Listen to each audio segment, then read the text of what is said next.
international exhibition of vocational programs. And then we come to the competencies. What should I know as a competency? What should I have as a competency to qualify? Artificial intelligence, I would say, is a kind of broader perspective, and machine learning is actually a part of artificial intelligence. So they try to design based on what is the request by the audience. Before using min-max method, Logitech USB optical mouse total inventory reached 132 units.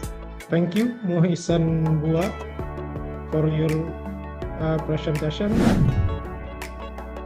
And it will bring you to the poster of the ebook of the project.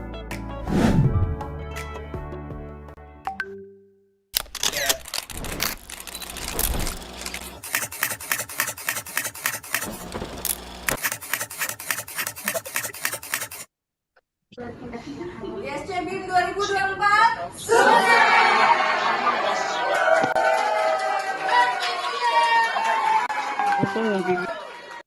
Yang tadi kan orang kelihatan itu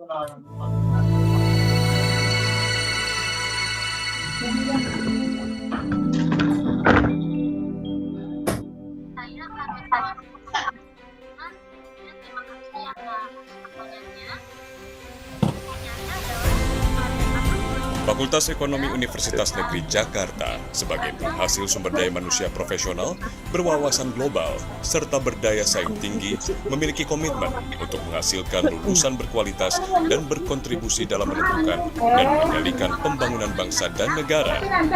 Fakultas Ekonomi Universitas Negeri Jakarta berdiri pada 2 Mei 2005 sebagai bentuk pengembangan tata kelola administrasi sebelumnya, yaitu jurusan ekonomi. Penyelenggaraan Fakultas Ekonomi Universitas Negeri Jakarta selaras dengan rencana jangka panjang Universitas Negeri Jakarta yang tertuang di dalam rencana strategi bisnis Universitas Negeri Jakarta. Hingga saat ini, Fakultas Ekonomi Universitas Negeri Jakarta memiliki 11 program studi. 3 buah program studi jenjang sarjana kependidikan, yaitu S1 Pendidikan Administrasi Perkantoran, S1 Pendidikan Bisnis, dan S1 Pendidikan Ekonomi. 3 buah program studi jenjang sarjana non-kependidikan, yaitu S1 Akuntansi, S1 Bisnis Digital, dan S1 Manajemen.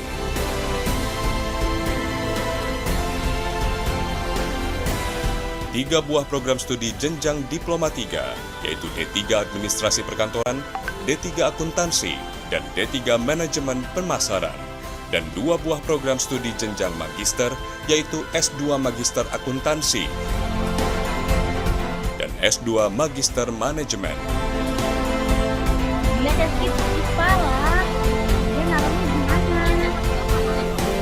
Dosen yang memiliki kompetensi doktor, bersertifikat profesi, serta dosen sebagai praktisi. Dosen yang memiliki rekognisi internasional dan hadirnya praktisi-praktisi dari dunia industri yang mengajar. Dosen yang meneliti dan mempublikasikan karya-karya di jurnal dan konferensi internasional bereputasi. Fakultas Ekonomi Universitas Negeri Jakarta berkomitmen dan konsisten dalam menghasilkan sumber daya yang kompeten dan profesional bidang ekonomi, manajemen, dan akuntansi, baik kependidikan maupun non-kependidikan, serta memiliki keterampilan, baik keterampilan komunikasi, kolaborasi, berpikir kritis, berpikir kreatif, juga logika komputasi, dan kepedulian dalam mewujudkan visi fakultas menjadi fakultas yang bereputasi, penghasil sumber daya manusia yang berkarakter dan berwawasan global. Program studi yang memiliki mitra strategis dari dalam dan luar negeri. Metode pengajaran yang partisipatif dan team-oriented, serta kelak program studi yang terakreditasi internasional. Untuk itu, Fakultas Ekonomi Universitas Negeri Jakarta melengkapi fasilitasnya dengan berbagai laboratorium, seperti Laboratorium Akuntansi,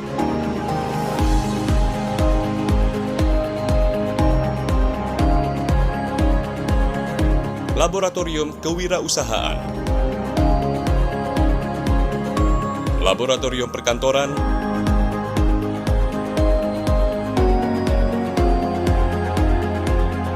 Laboratorium Multimedia, Laboratorium Bahasa, dan Galeri Investasi.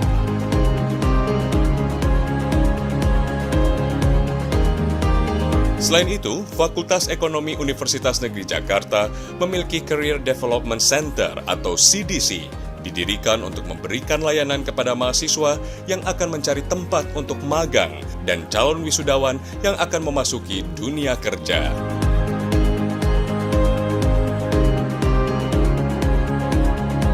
Fakultas Ekonomi Universitas Negeri Jakarta mencerdaskan dan memartabatkan bangsa.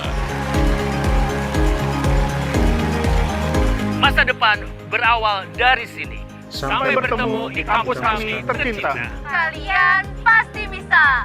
Ayo bergabung bersama kami.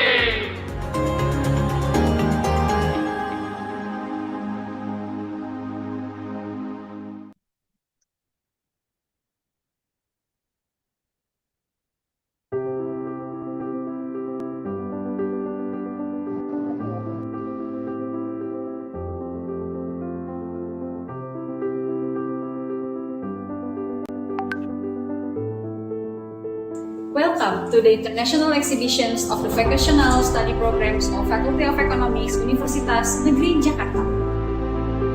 Through this event, we aim to provide our students the opportunity to implement what they have learned in the classes and also to showcase their projects in the global level. We hope you can learn and enjoy the showcase made by our vocational students, and we also provide you with a video tutorial to access the website of International Exhibitions. Enjoy!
Ladies and gentlemen, by saying Bismillah, I proclaim this conference begins. Thank you. Bismillahirrahmanirrahim. Assalamualaikum warahmatullahi wabarakatuh. This year, ISCBEAM has achieved extraordinary success with the participation of 406 papers from 7 countries. Along with a seminar and parallel session, there will also be an international exhibition of vocational programs. And then we come to the competencies. What should I know as a competency? What should I have as a competency to qualify? Artificial intelligence, I would say, is a kind of broader perspective, and machine learning is actually a part of artificial intelligence. So they try to design based on what is the request and demand by the audience. Before using min-max method, Logitech USB optical mouse total inventory reached 132 units. Thank you, Mohisan Bua, for your presentation. And it will bring you to the poster of the ebook of the project.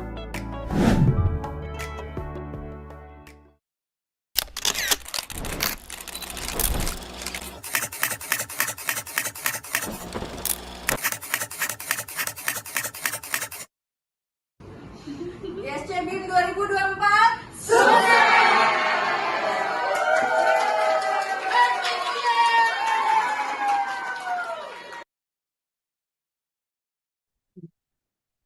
Ladies and gentlemen, welcome to the meeting of the Third International Students' Conference of Business, Education, Economics, Accounting, and Management.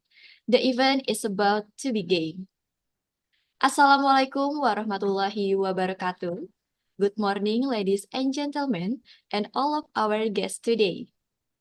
The Honorable Professor Usep Suhud, PhD, Dean of the Faculty of Economics and Business, to whom we respect, Professor in Central China Normal University, Professor Wang Yonghui, Associate Professor in INTI University, Wong Chi-hu, PhD, Dr. Toh Pei Sung from the University Malaysia Sabah. Our moderator, Mr. Ari Waroka, PhD, the array of vice deans, lecturers, and all of our participants today. Welcome to the Third International Students' Conference of Business, Education, Economics, Accounting, and Management 2024. It's a great honor for me, Jenny Surya, and my partner, Gatan Razvi, from Duta Universitas Negeri Jakarta, to be your host on this event. Ladies and gentlemen, welcome to the International Student Conference Business, Education, Economy, Accounting and Management ISCBEAM 2024 held by Universitas Negeri Jakarta with the theme Bridging the Gap, Education and Business Collaboration for the Future Workforce. This marks our third annual event following a successful past conference that gathered 406 participants from 11 different countries. We are thrilled to have you join us today as we continue to foster international collaboration and academic excellence. Ladies and gentlemen, to start this event, let us sing the Indonesian national anthem.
Moving on to our next session, which is a prayer session that will be led by Mr. Adnan Kasofi, MBA.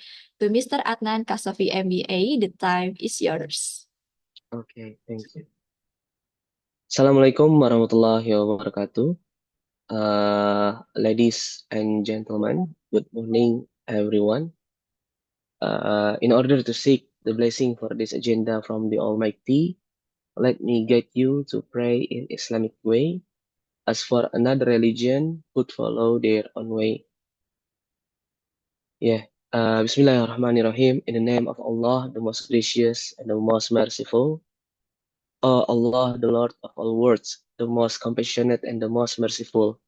We gather here today as students and our audience from different corners of the globe, united by a common quest for knowledge and understanding. We seek your guidance and blessings as we embark on this international student conference. Almighty Allah, we are grateful for the diversity that surrounds us. We acknowledge that you have created us into nations and tribes to know one another. We beseech you to instill in our hearts the virtues of tolerance, respect, and empathy for our fellow human beings, regardless of their backgrounds and beliefs. O Allah, bless this gathering with your wisdom and knowledge. Grant us the ability to learn from one another, to appreciate the beauty of our differences, and to build bridges of understanding that transcends culture and linguistic boundaries. As we engage in discussions and share our experience, we pray for enlightenment and open-mindedness. May our interaction be filled with mutual respect and genuine desire to foster peace and harmony in this world. O Allah, we ask for your guidance for the organizers, speakers, and participants of the conference. May their efforts be guided by sincerity and commitment to making a positive impact on the global community. We seek your protection and well-being for everyone present here. Bless us with fruitful discussions, meaningful connections, and sense of unity that transcends our differences. O Allah, accept our humble gathering and make it a means for us to grow intellectually, spiritually, and morally. In your name, the most merciful, we invoke these blessings. Amin. Assalamualaikum warahmatullahi wabarakatuh. Thank you to Mr. Adnan Kasofi, MBA, for leading the session. For the next event is the opening speech that will be delivered by the Dean of the Faculty of Economics and Business that will be represented by the Vice Dean for Academic Affairs, Dr. Agung Wahyu Handaru. Bismillahirrahmanirrahim. Assalamualaikum warahmatullahi wabarakatuh. Am I audible, Gatan and Jenny? Yes, sir. Okay. Good morning, ladies and gentlemen, distinguished guests. It is an honor for me to welcome you all to the third International Students Conference and Exhibition hosted by the Faculty of Economics and Business, Universitas Negeri Jakarta. I am Agung Wahyu Handaru, Vice Dean for Academic Affairs of the Faculty of Economics and Business, Universitas Negeri Jakarta. On behalf of our student and on behalf of our Dean, Professor Usep Suhud, I would like to extend our welcome and gratitude to this event's distinguished participants, speakers, and moderators. Today we have Professor Wang Yonghui, Professor Wong Chi Ho, and also Professor Ari Waroka. Thank you very much for your support of this event. Ladies and gentlemen, I believe this event will offer a great chance for the students to learn more about quality research and also projects. Furthermore, I think this event will enhance the cooperation among universities in Indonesia and also abroad. For your information, 6 international universities are joining this event today. They are from Malaysia, India, Bangladesh, South Korea, USA, and also Turkey. Ladies and gentlemen, finally, I wish the organizer the best for this event and a very good luck. Hopefully, we can meet again in the next conference in 2025. Thank you very much.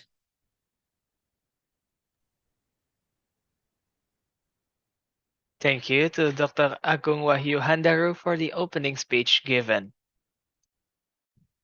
Ladies and gentlemen, now we're going to the next event, which is a keynote speech that will be delivered by Professor Wang Yonghui.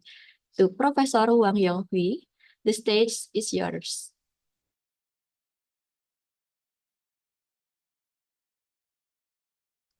Hello, everyone.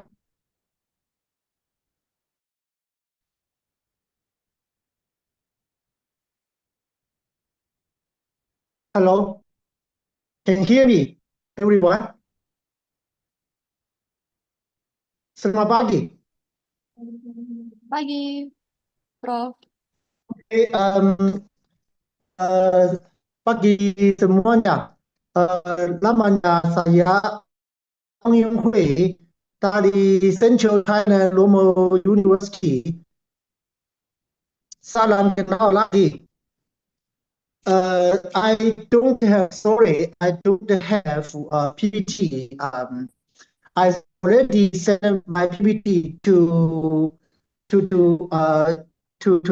Ibu. I forget her name. For now, I'm using my smartphone. My laptop. This digunakan.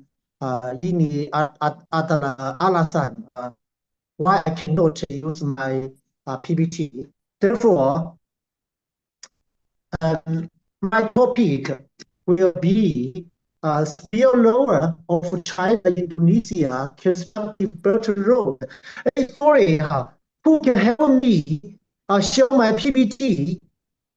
Who can help me show my PPT? For I cannot show my PPT. Pakai HP saya sekarang. Bisa bantu saya show tunggu Jin PPT saya. Oke, bisa gak? If okay, if you cannot show my PPT, then I will begin my topic. The topic is spillover of China. Okay, makasih. Yeah, the topic. Judul saya Dari akunya apa dari dia sih? construct Belt Road Initiative. Okay, the first, I have a question for you. Why has the Indonesian economy achieved so much under President Jokowi? Now, as we know, Jokowi already finished his presidency. The current president of Indonesia is Pak Prabowo, but Pak Jokowi sudah menjadi terpopuler di Indonesia sebagai presiden Indonesia. Untuk apa? Just because Pak Prabowo, President Jokowi, has achieved a lot in development of Indonesia. For what? For why Indonesia can develop its economy so fast, so rapidly under President Jokowi? I think the first, one of the important reasons is that China and Indonesia has established a very good relationship during presidency Jokowi. Contohnya, for example, President Joe implemented the global maritime focus strategy to align with Belt Road Initiative. Therefore, for two countries align with each other's then two countries made a cooperation, win-win cooperation. More and more Chinese companies go to Indonesia for investment, and has been established in Indonesia by Chinese company or by Chinese investment, we know, for I think everyone knows, has become Indonesia's biggest trade partner since 2013. 2000 become largest trade partner of Indonesia. Therefore, I think when all of you make an investigation, make a research, you will find there are many Chinese companies or Chinese enterprises in Indonesia in many fields, including infrastructure and shopping and so on. Therefore, I mean, under presidency Jokowi, President Jokowi has ever withstood pressure and actively developed friendly relations with China. For as we know, when President Jokowi promoted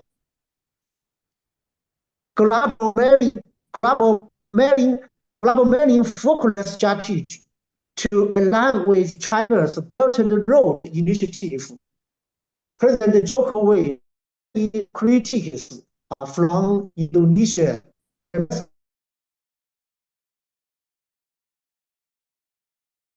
Indonesia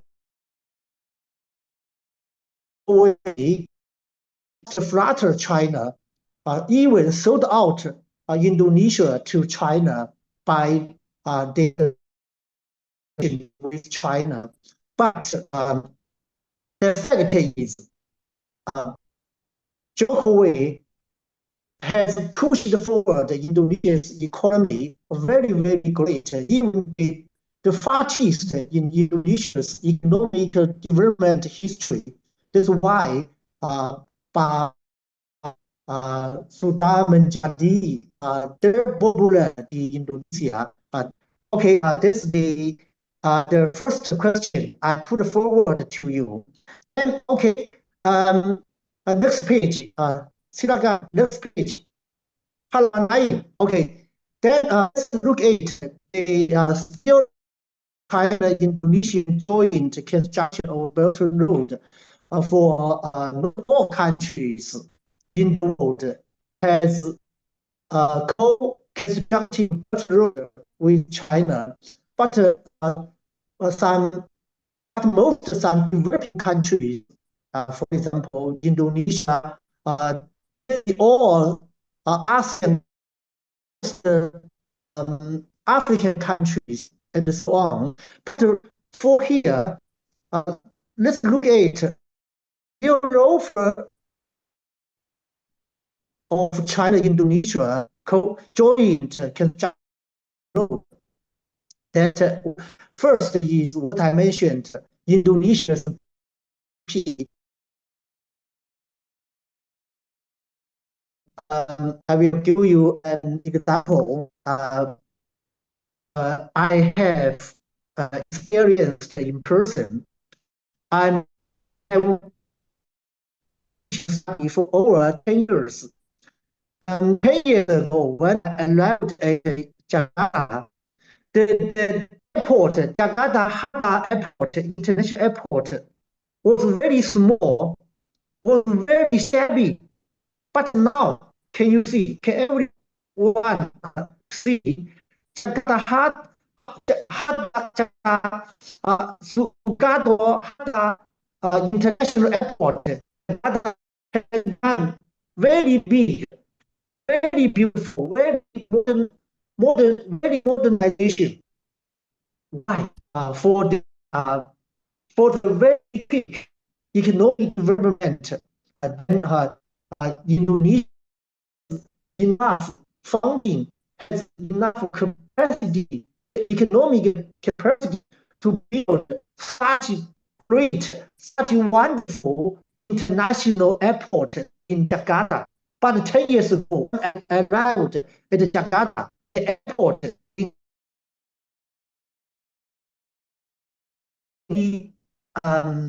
very shabby. I think the spillover for the win-win coalition by Belt and Road Initiative between China and Indonesia, and another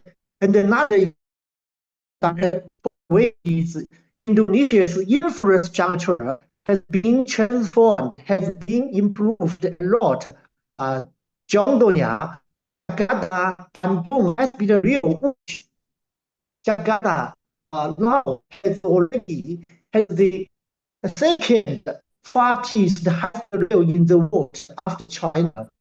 Even most developed countries in the world don't have so fast rail like Jakarta, like Indonesia.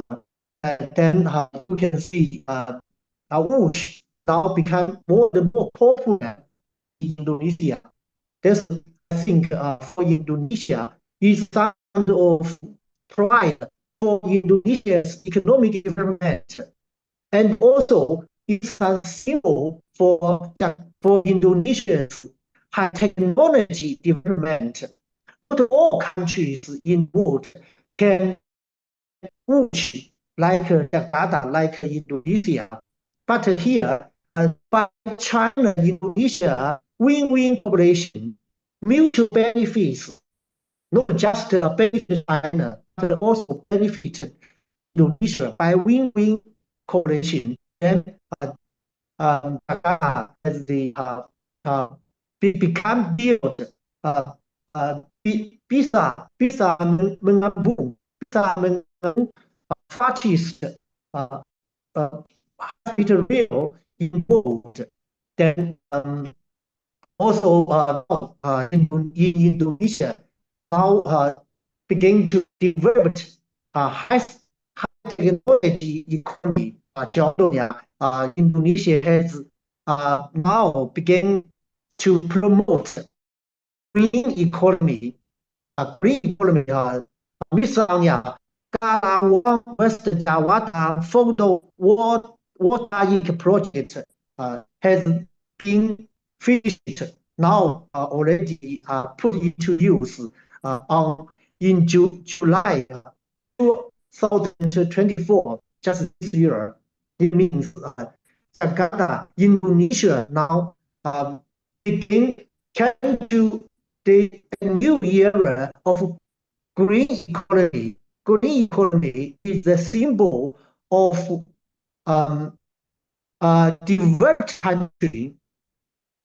As we know, President Joko Wei has pushed forward an ambitious plan, golden 2045 golden age Indonesia, 2045 golden program for Indonesia. It is for the brilliant future of Indonesia to become a developed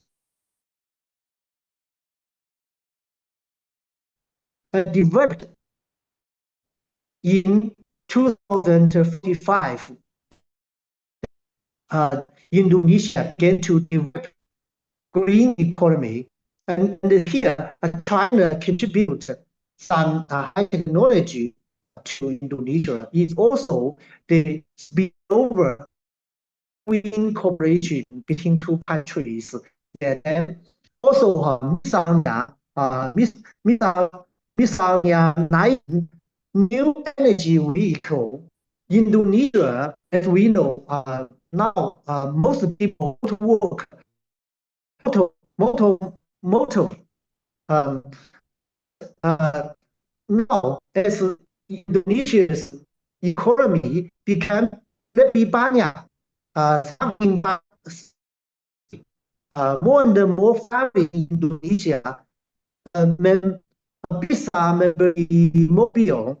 I think I'm very happy to see that as a friend of I have many friends in Indonesia. Therefore, I'm very happy to see this. More and more family in Indonesia have become more and more rich, and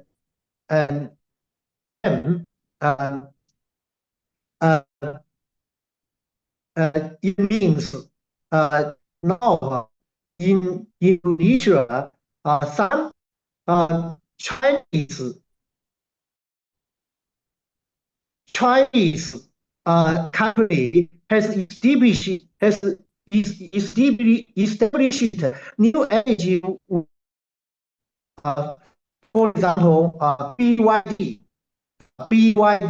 in Indonesia is already China has how to say university has already BYD company has already invested over 1 billion US dollar. Yeah, then more and more Indonesian family, particularly Jakarta, more and more Jakarta family begin to buy NEV, the carry the BYD. Then I think is a good thing for Indonesia's environment to protect environment to reduce carbon emission in Jakarta, in Indonesia, particularly in Jakarta, sangat macet in Indonesia, in Jakarta. So many people gathering in Jakarta. Therefore, new is the future. I think not just for Indonesia, but for I think my personal idea. Maybe some people will not agree with me, but many professors agree with me. Is then it will be more and more popular in the world, not just in Indonesia, in China, also maybe in Vietnam, in Thailand, in now already in Germany, in other EU members. This is, I think, a very good trend, economic developing trend for Indonesia. And I think Indonesia in the future masa depan akan menjadi negara developed, how to say, by how to say, green economy, energy economy. And here, I think I win-win cooperation between China and Indonesia. Indonesia has more opportunities. Of course, I don't mean just China can help Indonesia develop a green economy or high technology. Of course, some other Excuse countries me, can Prof. also. Wang, your time is 2 minutes left.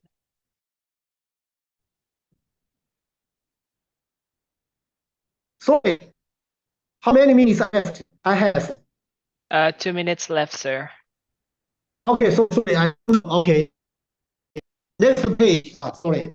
I will be more quick. I don't know the time. And also some challenges China and Indonesia to jointly build the Belt and Road. And the first is Delta is China's latest theory.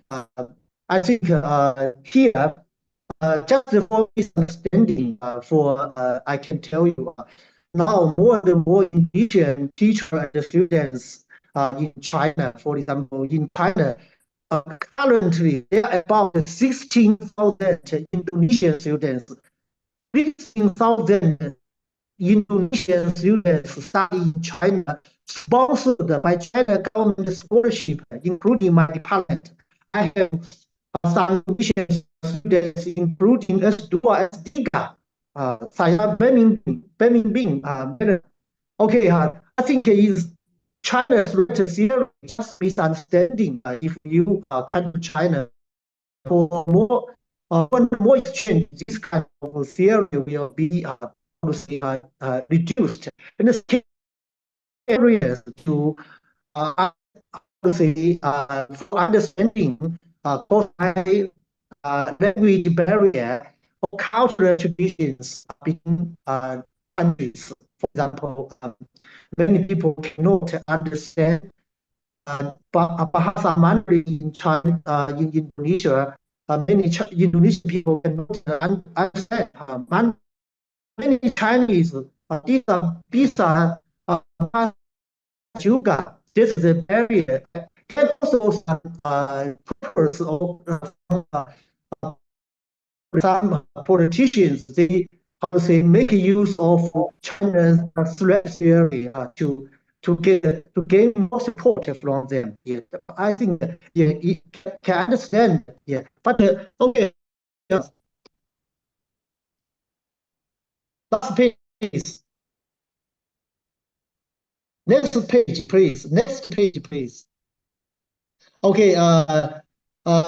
Okay. Next page. Yeah. Generally, I'm really optimistic about the win-win cooperation between China and Indonesia. Particularly, I think co-construct road initiative between China and Indonesia mutual benefit. Is good for China and good for Indonesia, for two countries, people. Okay, thank you very much. That's all.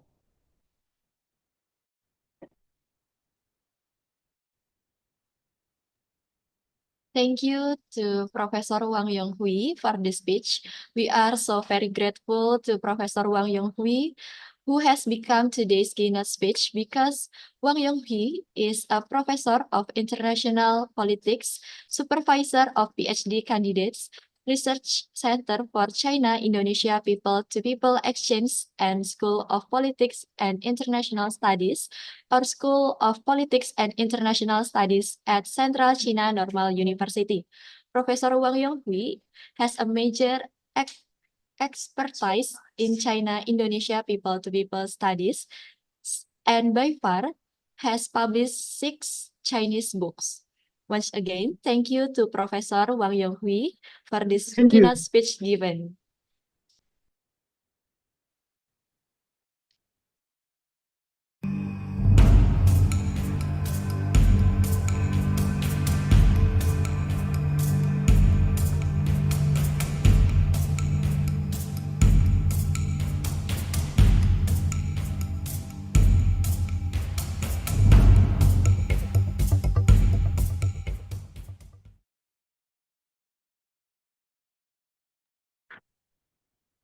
Ladies and gentlemen, for the next event is the parallel session that will be delivered by Dr. Tohpoy.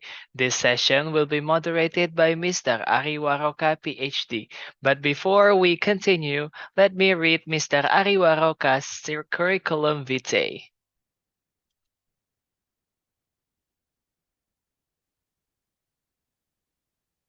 Mr. Ari Waroka holds a PhD in Corporate Finance with predicate summa cum laude from Universidad Autónoma de Madrid, Spain, and becomes the first Asian PhD student that graduated from UAM less than 3 years. He has also 4 master degrees from European and Asian reputable universities. His vast experience with more than 25 years in education and business consulting has performed a solid background for delivering service in certain areas such as corporate finance, merger and acquisition, capital market, international business, European Union political economy,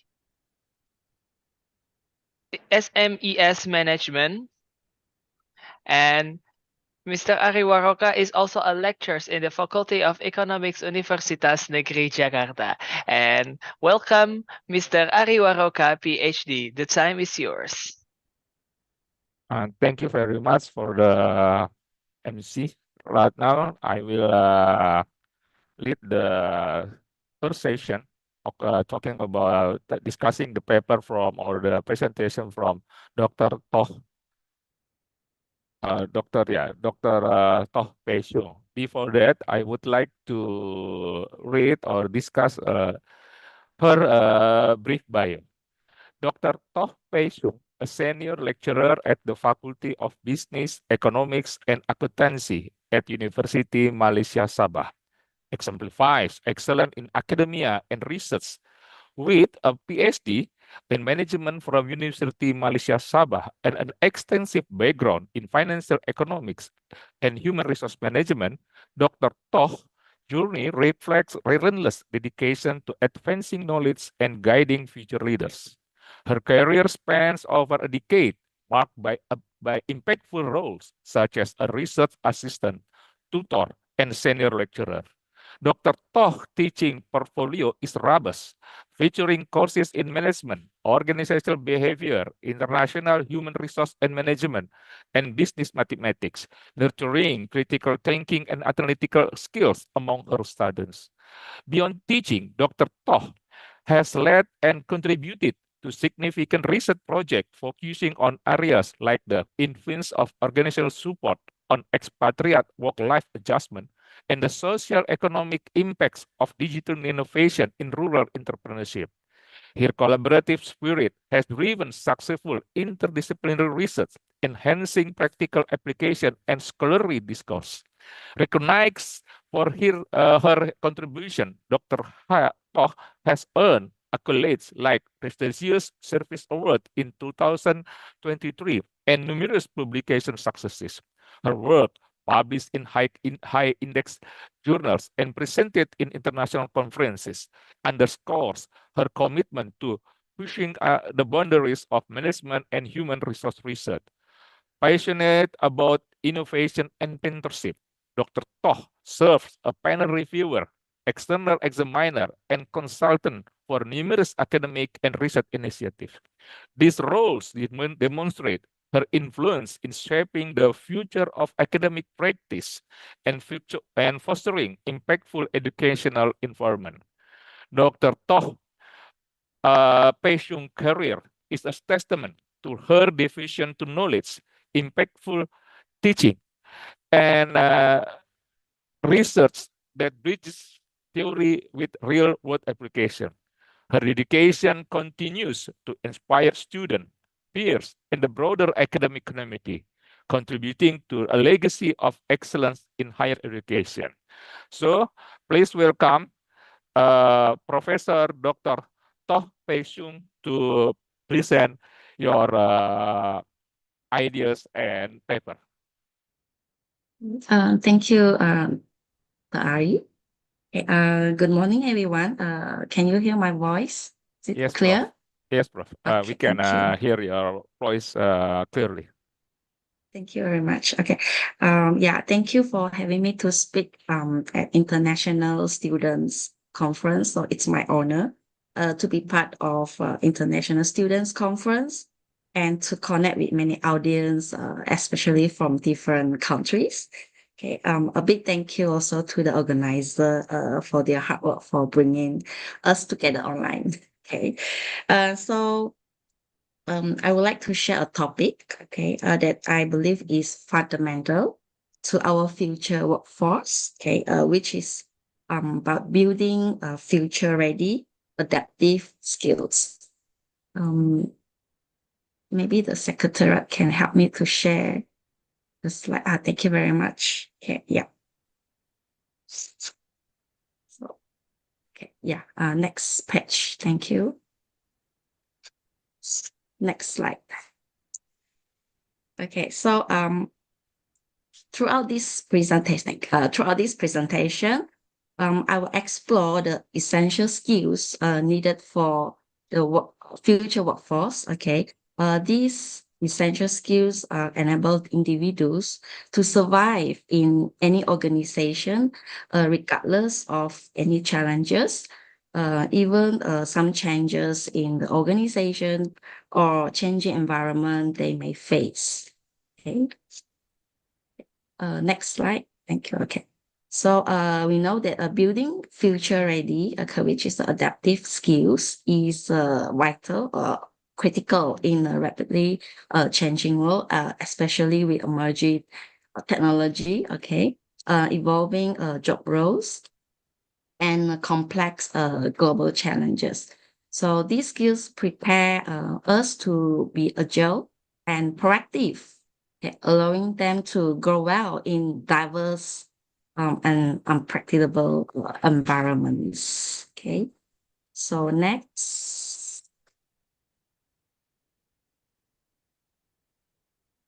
Next slide, please. Thank you.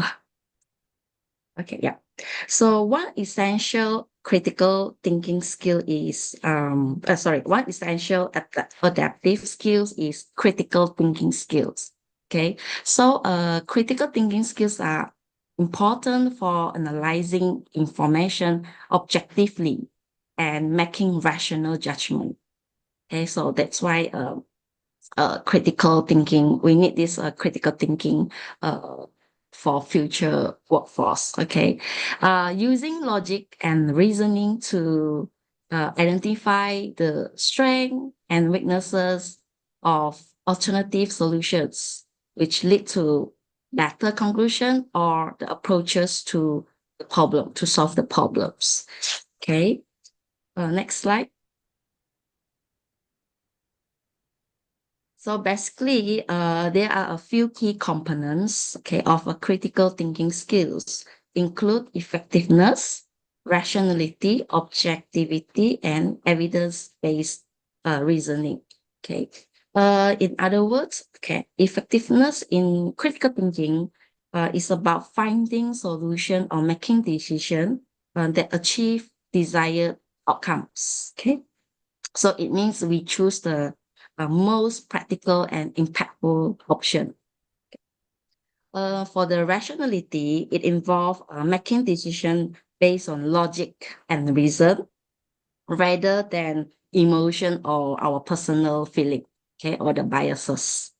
Okay, objectivity is the ability to view a situation without letting our personal feelings, opinions, bias disturbing our judgment, which is quite similar with the rationality. Okay, so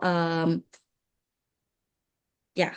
Last but not the least, evidence-based reasoning means we use trusted information, okay, credible information, and to support our conclusion. That means when we propose any a good solutions, we will attach with the certain evidence. Okay, so people will not will tend to agree. Okay, will trust. Okay, that our decision, which is effective. Okay, for example, we will gather some facts. Okay, we will analyze the trends. Okay, and we will use some empirical data to analyze and to get the right decision. Okay, next slide. Thank you. Okay, these are the some behavior, okay, for the critical thinkers. Okay, so basically, those critical thinkers, they will tend to ask why, how, what if, okay, to challenge the certain idea, statement, okay, or assumptions. Okay, so example here, we might ask, why are we using this approach? Why not this? Why not that? Okay. Is it the most better way, effective, for example? Okay. Instead of we just say yes without asking anything. Okay. So that is one of the behaviors as a critical critical thinkers. Okay. Next slide. Okay. Next, for the critical thinkers, normally we will evaluate information sources. Okay, so we will make sure those sources, okay, is trusted, reliable. Okay, and there is no any element of biases. Okay, so before we accept the truth, okay, in order to support the decision. Okay, so example here, we will check the scholar or author's backgrounds, okay, before we cite, okay, their article or data, so on, in our discussion. Okay, next slide. Thank you. Okay, like I mentioned before, seeking evidence is also one of the important component of critical thinking skill. Okay, so we will look for the supporting data. Okay, to analyze, okay, and then in order to back up our claims or decisions, okay. So for example here, when presented with a new idea, a critical thinker, they might ask, okay, what's the justification? What's evidence to support this idea? Okay, can we see the past trend, for example? Okay, that is the some behaviors, okay, to show the critical thinkers, how they behave. Okay, next slide. Okay, using logical reasoning, okay, so that means they will make the final decisions, okay, or drawing the conclusion based on the structure, okay, logical thinking, and a very clear connection between ideas. Okay, so for example, in a team discussion, a critical thinker, they might outline each step of the options, okay, that lead to a better or effective conclusion to ensure that all arguments are logically consistent. I think next slide. Okay, so seems like we have done with the critical thinking skills. So I hope the audience may learn something, the critical thinking skills that is very essential, important to our future workforce. Okay. Next, communication skills. Communication skills. Okay. I like this quote, so I would like to share with our audience. Okay. To effectively communicate, we must realize that we are all different in the way we perceive, okay, the world, and use this understanding as a guide to our communication with others. So I totally agree with this statement. Okay, so we have to understand first this concept. Okay, when we talk to someone. Next slide. So what are the communication skills? Okay, there are a few. I list down a few important communication skills. We have basically in communication skills, we have two types, oral and written. So break down a few. In the oral, we have a comprehension, okay, expression, okay. So in oral comprehensive, it means that the ability to listen and understand information and ideas presented through spoken words, okay, through our speaking, okay, talking, presentation, okay, and sentence. That is the oral comprehension, okay. Oral expression means the ability to communicate information to the way we deliver the message, okay, information message and ideas in speaking so others will understand, okay. For the written comprehension, it's the ability to read and understand information and ideas presented in the writing form, okay. For example, report, okay. In terms of written expression, the ability to communicate information and ideas in writing also, so others will understand, okay. So basically, these are the type of communication skill. Okay, we are able to listen, understand, and then deliver the ideas and information through spoken words and in speaking. So to ensure that the receiver will understand. Okay. While written comprehension and written expression is the ability to read, okay, and understand, and also deliver the information in the writing form. For example, like I mentioned just now, like a report where you write the report. Okay. Thank you. Next slide. Okay. In the workplace, actually, the future workforce, okay, or the assisting employees, okay, can demonstrate a strong communication skill, okay. So there are a few. Firstly is active listening. Active listening means you are just listening to the presenter or someone when they are talking, okay, without any interruption. Okay, you just very focused and give fully attention, okay, without any giving any comments, any feedback or interruption. Clear and concise expression means you have a clear, transparent direction that what you want to deliver actually to the right receiver. Okay. So and as well as the content, okay, is clear and concise. There's no the content of the message not too lengthy, not people confusing and so on. Okay.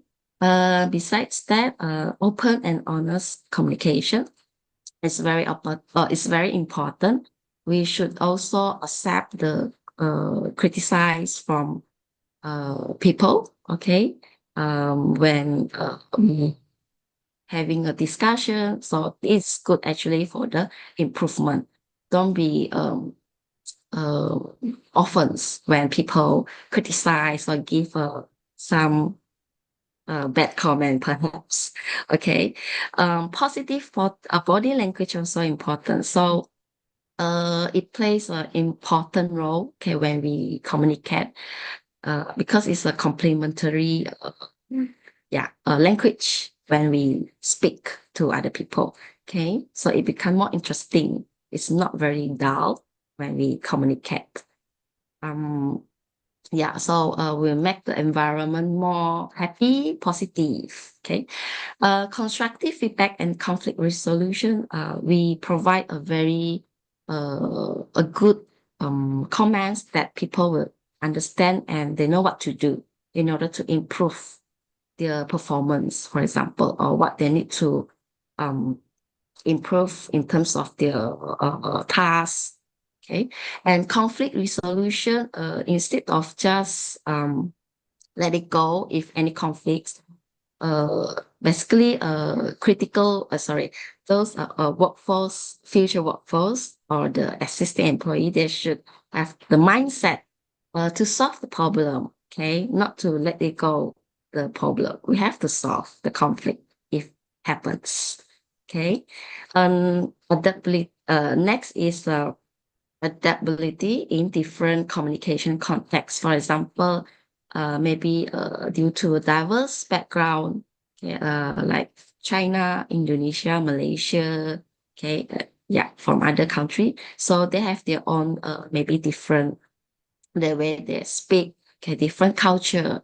So by right, the future workforce, they should have this kind of skills, okay, can easily adapt in the different contexts, communication contexts. Okay, last but not the least, proactive and constructive engagement means as a future workforce, you should be active to ask. Don't be shy.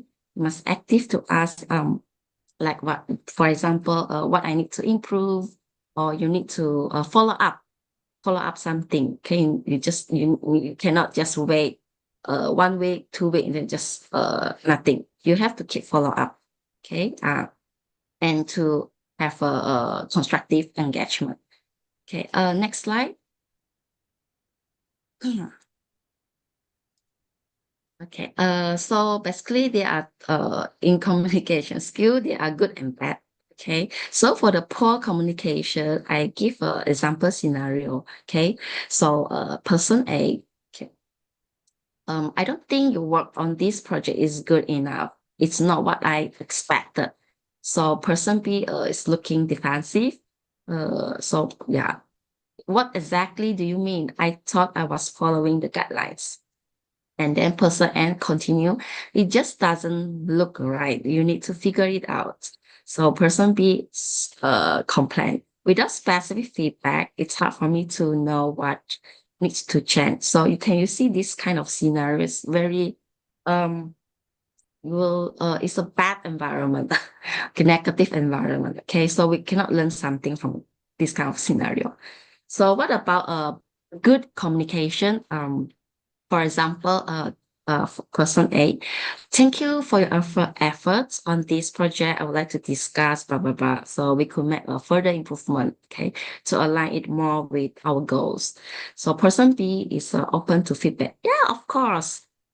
So could you point out or show us which specific parts that need adjustment? So person A will answer, sure, blah, blah, blah, for example, okay? And then person B, thank you, that's very helpful. So you can compare poor and good communication. So what do you think? Which, in what situation, scenario do you think that you can learn more, okay, through this communication? So yeah. Okay, next slide.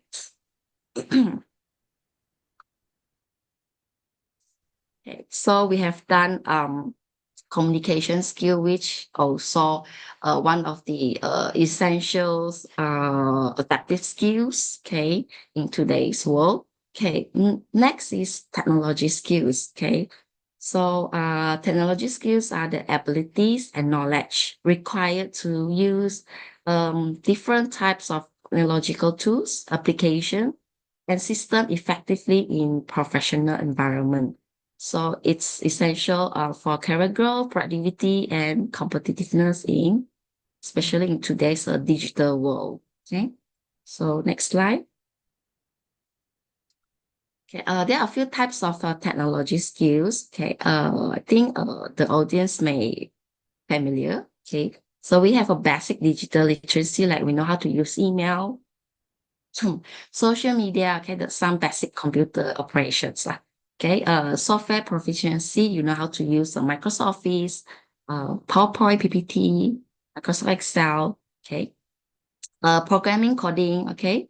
Data analysis, okay, ability to analyze, visualize, interpret data with tools like Excel or SPSS.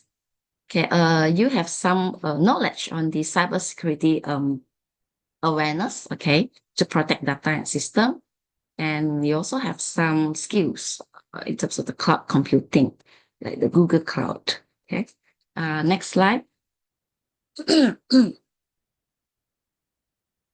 Okay. So what are the essential technology skills for the workplace? So this is the general one. Okay, I would like to share with the audience. So basic computer literacy. Okay, means you you can navigate operating system, manage files using email and internet. Okay. Digital collaboration tools, you know, okay, to use a platform like Microsoft Teams and Zoom. Okay. Especially maybe for the discussion, some meetings or event like this. Okay. Data literacy, you know, to read and interpret data, okay, to make accurate decisions. Adaptability with the new software, okay, this one is quite important, okay. You have the ability to quickly learn the new tools and software. Because sometimes in the organization, they will buy some new machine or new technology or that new advanced technology. So as a future workforce, you must have this ability, okay, to you learn fast and how to use yeah, for the sake of the yeah, to perform the task. Okay. Basic cyber security knowledge. You have the understanding and knowledge how to protect the data. Okay. Secure the password or being scammed from the scammer. Okay. Yeah. You recognize the phishing attempts. Okay. So these are the essential technology skills for the workplace. Okay, next slide. Okay, I guess this is the last essential adaptive skill, which is a teamwork skills. Okay, teamwork skills is important. Okay, in the workplace. Okay, why? Because every individual plays a crucial role. They have a specific responsibility. Okay, in order to build a strong strong team. Okay, so for example, here take a football team. For example, each player has a specific responsibility, so all working together to achieve a shared goal. Okay, so you see how important, okay, is that the teamwork skills. Okay, next slide. Okay, so we have a good and bad teamwork. Okay, so good teamwork, we have a clear, you can deliver a clear communication. Okay, like just now already presented. Okay, the communication skills. Okay, so you will allow the audience, okay, or someone that understand what you're trying to communicate. What's the direction? Okay, and define roles and responsibility. So each member in the teams, they understand and they know what to do. Okay, they know their own roles and the responsibilities. Very clear. Okay, so they will perform very good. Okay, mutual respect. Okay, so each member should respect each other. Okay, despite diverse, a different background. Okay, different background. So we should have a mutual respect. Okay, understand their difficulty sometimes, and maybe different culture. We have to respect. Okay, and in a good team also, we should solve the problem together. Okay, solve the problem together when there is a conflict. So everyone will sit down together, talk slowly, and find a better solutions. Okay. Yeah, of course, in a good team, they will share the goals. Okay. They just have one goal and they achieve together. Okay. So the bad teamwork is opposite of the good teamwork. Okay. So poor communication, undefined roles, lack of respect, and they will just blame culture if anything happened instead of solve the problem, but they will just blame other people. Okay, and the most obviously is the more is an individual focus. Yeah, they just focus on themselves like instead of as a teamwork. Okay, yeah. Next slide.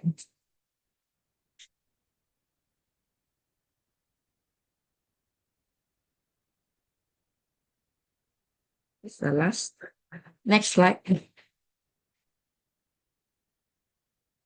Oh, okay, yeah. So I have prepared the specific explanation, which is already mentioned just now. So I will just go through. So teamwork skills, clear, we compare between clear and poor communication, okay, in the teamwork skills. So normally in a clear communication, okay, every members, they will share any updated information, okay, they will be active listening and seek clarification if needed, okay. So for the poor communication, usually in the teamwork, they will just don't keep other informed, okay, even though they have this information, but they will not update to other member, okay, so which lead to confusion, okay. Yeah, next slide. Okay, mutual respect, okay, versus lack of respect, okay.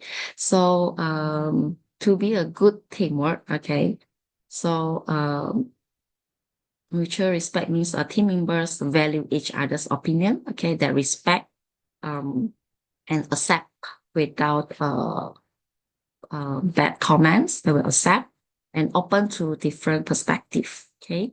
So for instance, when someone share a new idea, so others will respond with positive feedback or constructive questions, okay.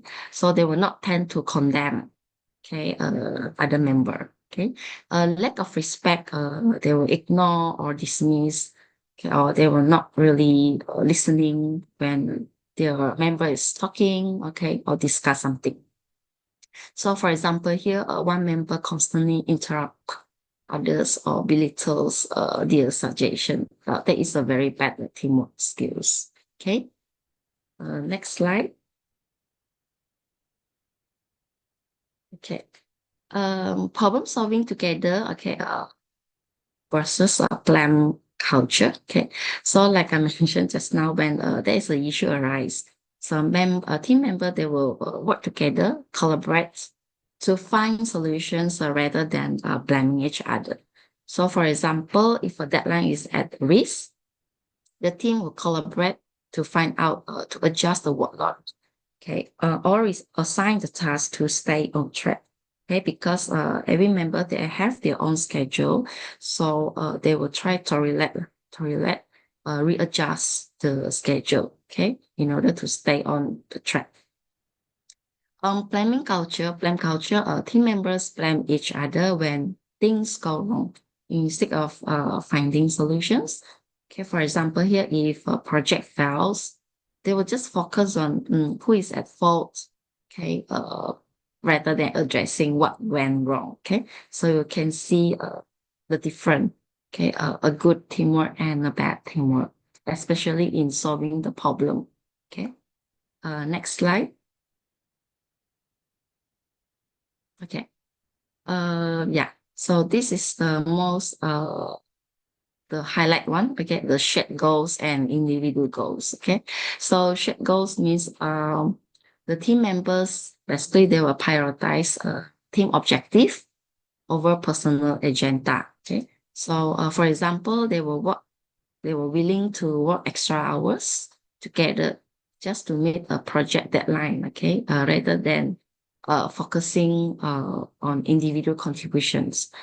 While for the individual focus, they prioritize personal achievement, okay, so over the team goals. So for example, an individual might withhold access to tools, data, or connection that could benefit the team.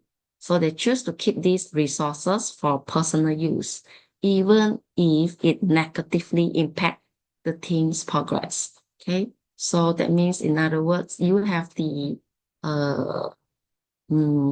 the idea you can access the tools or the special password, for example, to access the tools or data, but you didn't share to your members. You just keep it for your own personal use. Okay, so that's the dangerous individual focus. Okay, next slide. Okay, so what teamwork skills can contribute, okay, at the workplace, basically to improve efficiency and productivity. Okay, so it can also enhance personal growth and job satisfaction. Okay, foster creativity and innovative, because in the team they come from different background. So each of member they will provide their ideas. So from there they can foster develop generate creativity, okay, and innovative ideas. Okay, and also a good teamwork. They also it may create healthy competition among members. Okay, it's healthy. It's not a bad competition. Okay, when it can create a healthy competition, that means it will increase the performance. Okay, because everyone is compete each other to get the best performance. So eventually, all members will achieve what they want. Okay, a good performance. Last, it promotes a strong working relationship. Okay, among the teamwork. Next slide. Okay, so as a conclusion, future employees, for future employees, individuals should be well prepared, okay, and always ready mindset. Therefore, individuals should develop adaptive skills and apply them in the workplace, okay? And the support system between education and industry is interconnected, because they're working together to equip individuals with adaptive skills that ultimately promote resilience in the workplace. Thank you. That's all for my presentation. I hope Okay. it's okay. Thank you. Yeah. Thank you so much, Dr. Toh, for your interesting and engaging presentation, especially topic about when you are talking about the how to building a future ready. It's the fundamental adaptive skill. So I think your presentation, I think it could inspire by many ideas in this in today session. But I have because we have already gathered some question for your presentation. So I don't have. I hope you don't mind if I show the presentation. I mean the some question to discuss more or to elaborate more or deeper about your topics, because your topic is, I mean, is a provoking topics talking about the fundamental skills, yeah, to live or to work in today's work environment. Okay, I would like to share the question we have already gathered from the participants. So okay, because we have already 20 minutes left, yeah, before for the next presenter or the next speaker. So I would like this.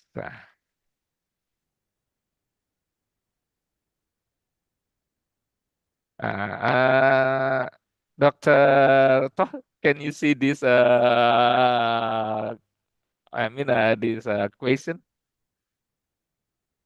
Okay. How can organization foster a culture when, where employees are encouraged to question assumption without fear of retribution? And what impact might this have innovation or problem solving? A very good question. I will try my best. Because Okay. this question actually refer or derive from your slide presentation, especially slide number 6. Yeah, talking about critical thinking, critical thinking skills, talking about questioning the assumption. Yeah. Yes, Okay. So basically, the way organization can foster a culture to, the employees is actually from the founder of the organization. A good, strong culture when the founder of the organization can showcase or show um, their behavior, okay, their attitude and behavior. So the followers or the employees, they automatically will follow what the leader or the founder of the organization. Okay. For example, here, when the leader of the organization is doing something, okay, and do something, then they can get some rewards, for example. So perhaps this kind of strategy can encourage, the employees to to to to ask the question assumption like why we have to do this, why we cannot do that, I cannot do this. That is the important from the founder of the organization have to deliver a very clear the vision mission. Okay, so they also must show that they really encourage employees to ask this type of questions. Okay, that can actually to help the organization. So they no need to scare or worried to ask a lot of assumptions. Okay, so yeah. So what impact might this have on innovation or problem solving. So like I mentioned just now, it's actually started from the founder or the owner of the organization. So when they can generate some activities, okay, some activities that involve employee to discuss, okay, involve in create the mission, for example, okay, for the organization. So among the employees, so because they come from different background, so from there they will able to create creativity and innovative ideas to to help the organization to develop, like I mentioned, example is maybe the vision or mission of the organization, for example.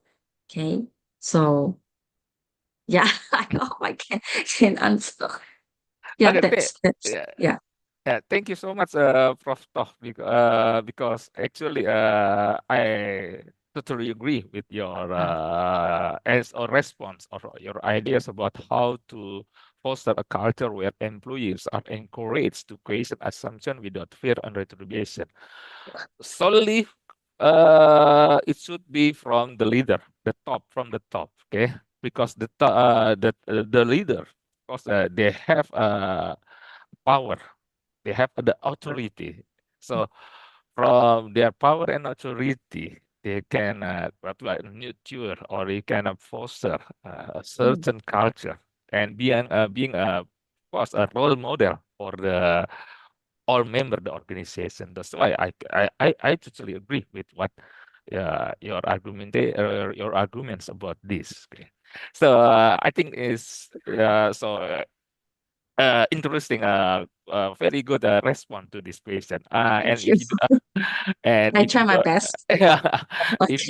if you don't mind, we can go to the other question, Prof. Sure. Okay. Because I think these topics are really interesting. So we have to we have to explore deeper about this topic because the students will enter work life or work life after they graduate from the studies, right? So they have to prepare from now. Okay? Yes, correct. What certain or fundamental skills they should to prepare or they have to build from now. So we go to the next question. Okay. So it is of course still derived from the your slide presentation. It is derived or taken from the slide number 13, talking about the communication skill, effective versus poor communication.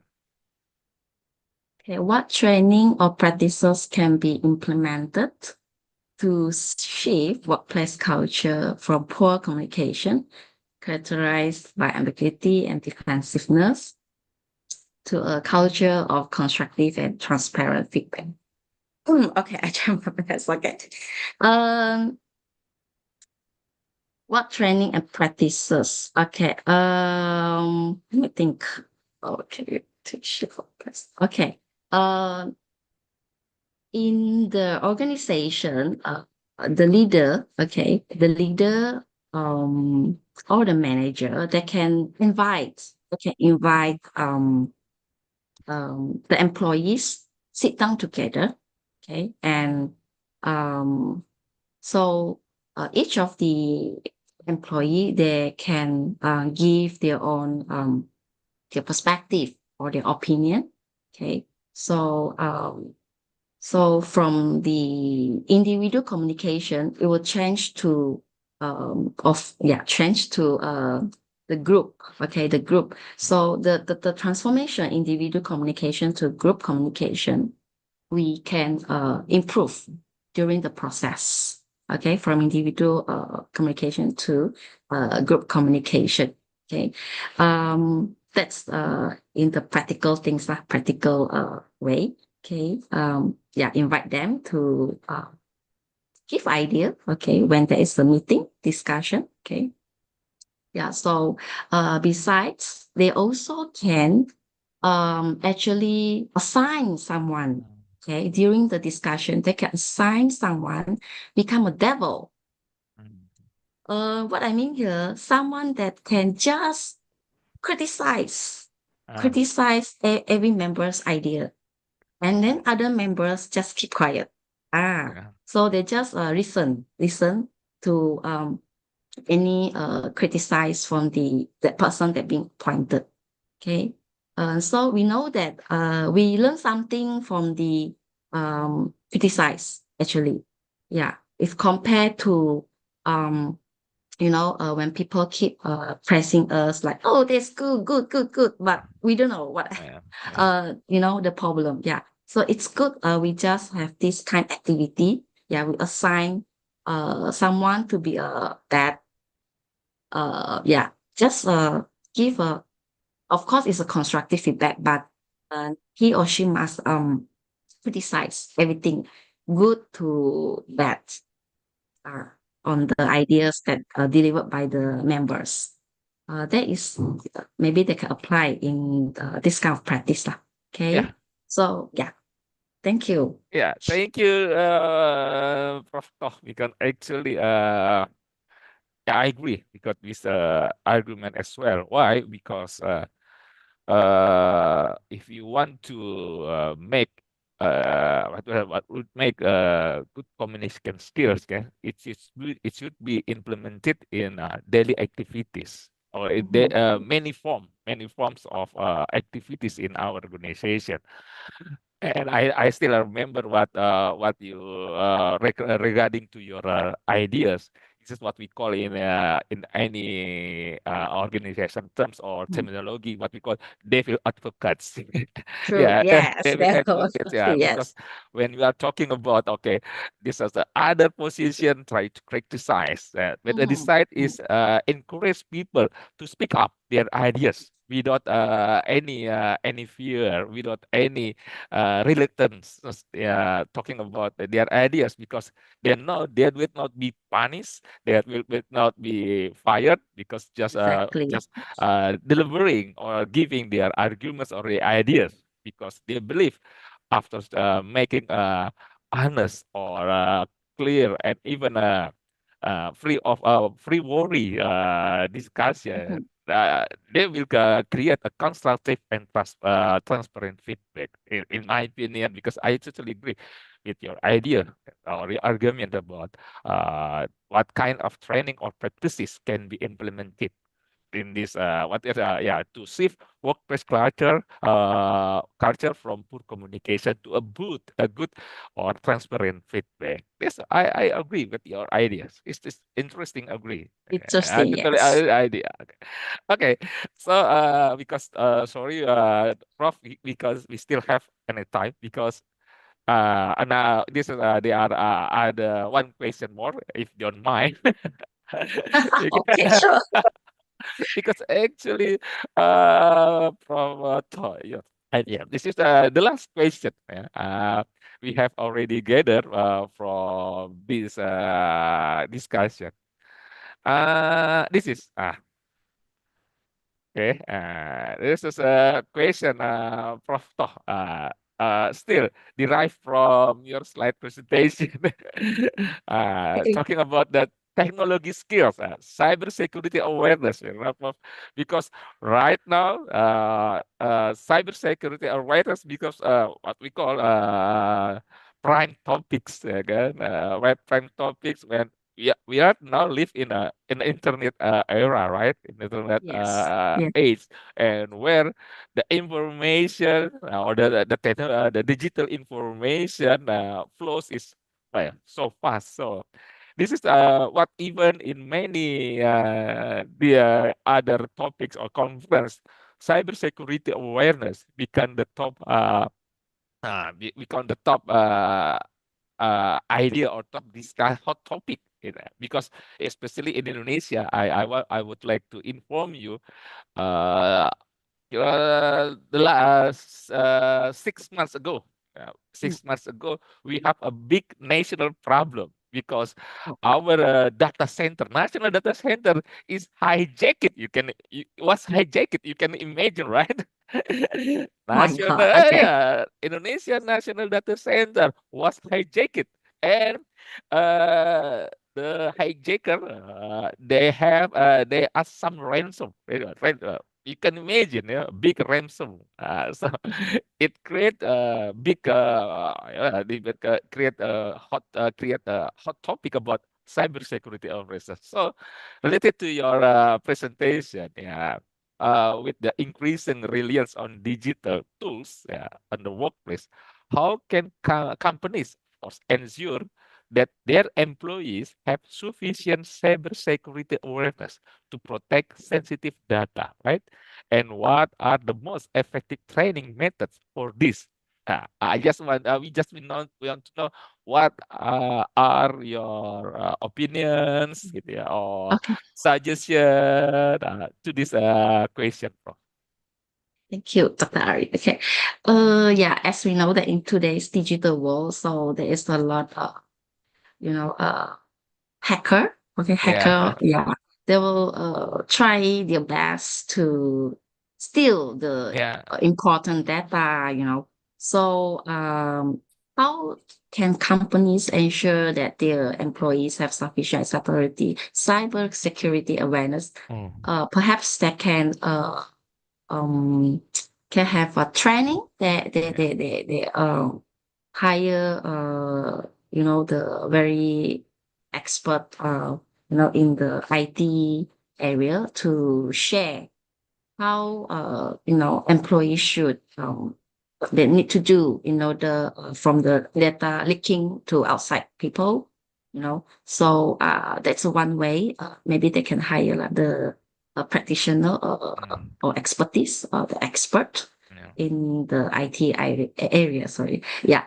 So besides that, they also can the companies also can create awareness day, perhaps, Yeah. yeah, about the cybersecurity. So everyone is aware. So they have a poster, yeah. So they also can share the poster or the information through email to every employees. This also one of the example. Okay.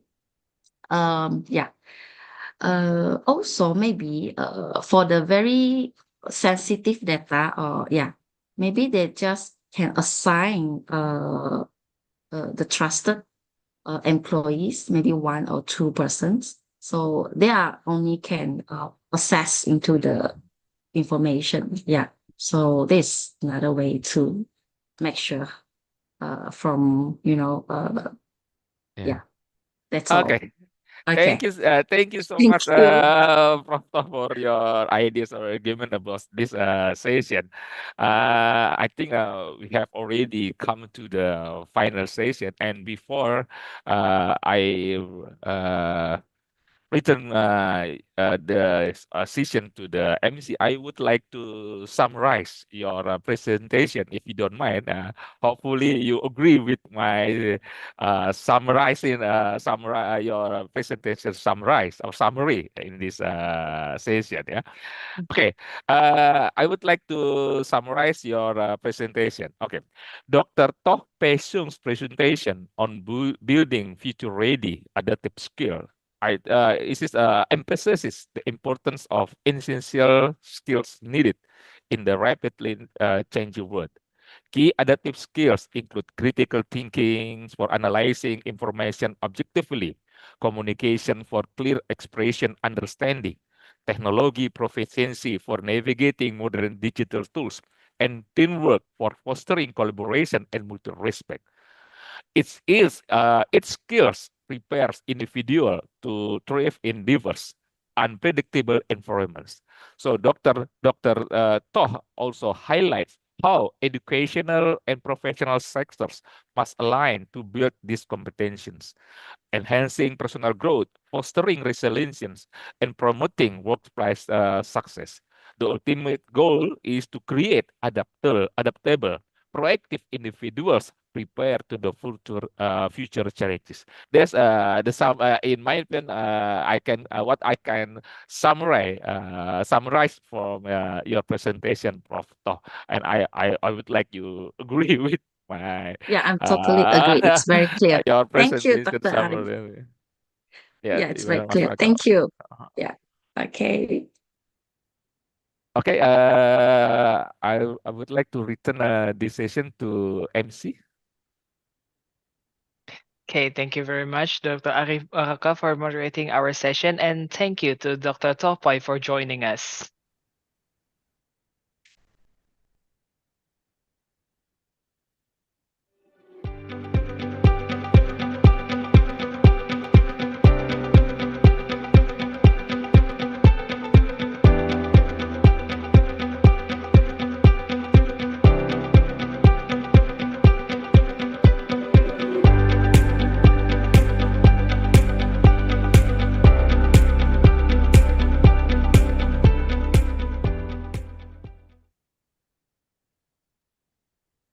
Ladies and gentlemen, for the next event is the parallel session that will be delivered by Dr. Wong Chi-hu, PhD. This session will be moderated by Mr. Ari Waroka, PhD. To Mr. Ari Waroka, PhD, the time is yours. Thank you so much, the MC or Mr. For your this time. I would before I start the session with Dr. Wong, I would like to read or present his CV, his brief bio first. Okay, Dr. Wong Chi-hu, a prominent academic at INTI International University, Malaysia, exemplifies leadership and expertise in the field of marketing and business education. Holding a PhD in marketing from University Putra Malaysia and an MBA from University Tun Abdul Razak, Dr. Wong brings over 25 years of diverse experience in academia and industry. Dr. Wong's illustrious career began with his role as a manager at Xihua Group, where he held client servicing and business development, fostering strategic partnership and spearheading key initiatives. Transitioning into academia, Dr. Wong has distinguished himself through dedicated teaching, supervising doctoral and master students, and contributing a subject matter expert across a variety of courses, including advanced marketing management, strategic marketing, and global marketing.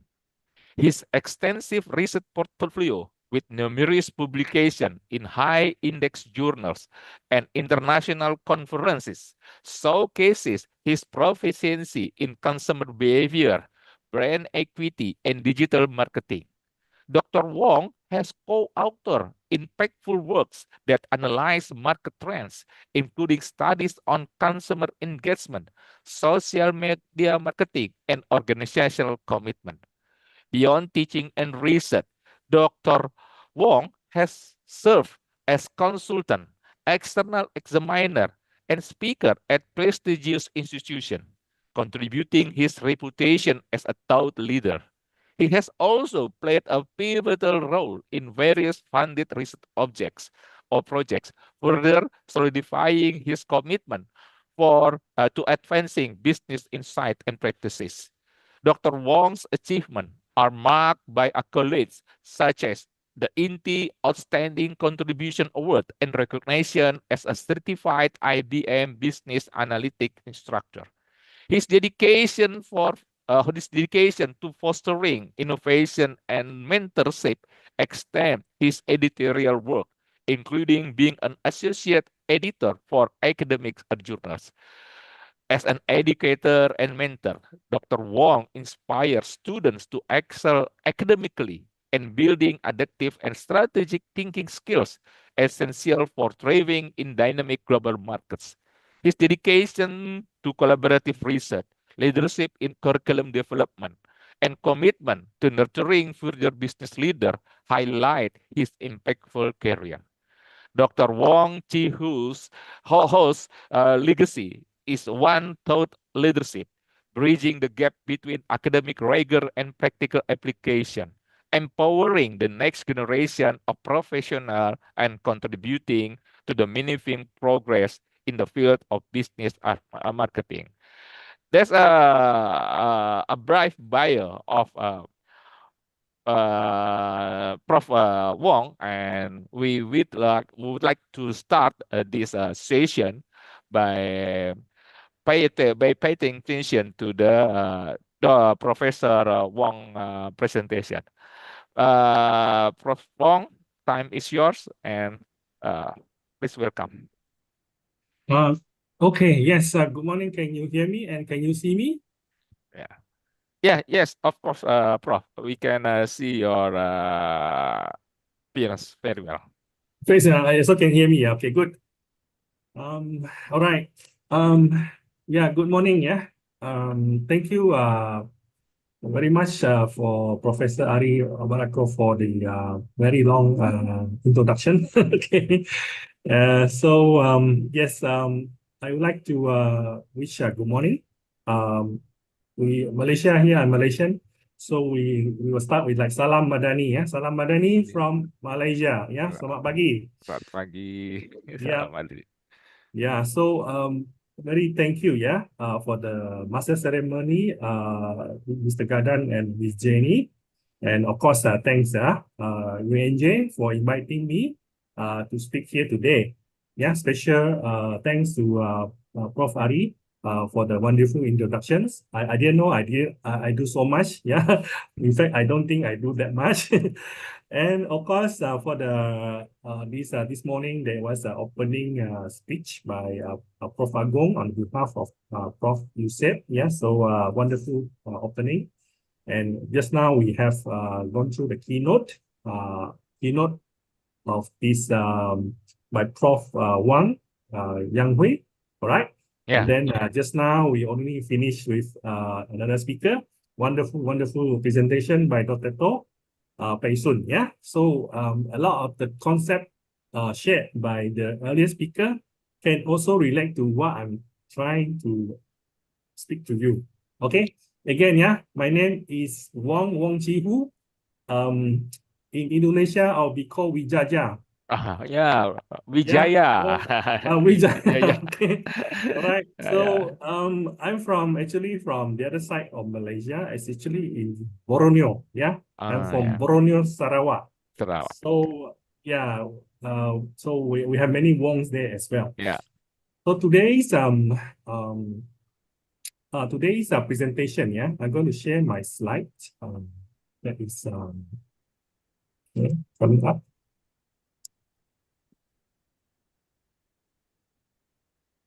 Okay, so this is my topics for today. Employer projects, yeah, bringing industry into the classroom, and students, yeah, to the boardroom. Okay, so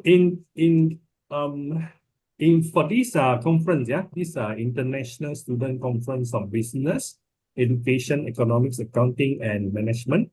ISCBEAM 2024, yeah, with the title on the Bridging the Gap, Education and Business, yeah, Collaboration for the Future. So I want to talk a little bit on what actually we do in TEA.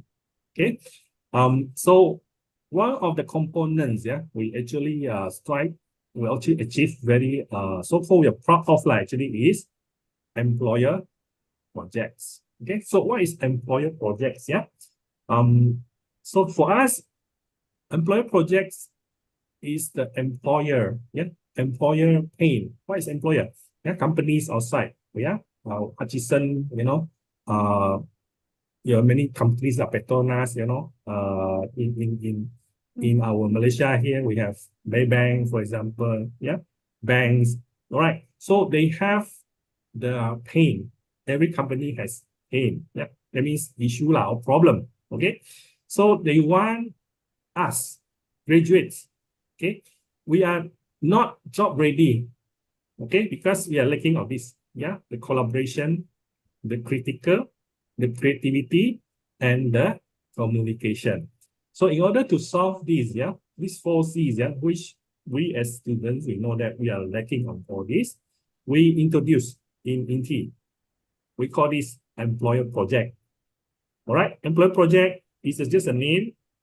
It is actually a real case study, yeah, where the industry come to us, okay, and then come with the problem, and that problem is to be solved by the student.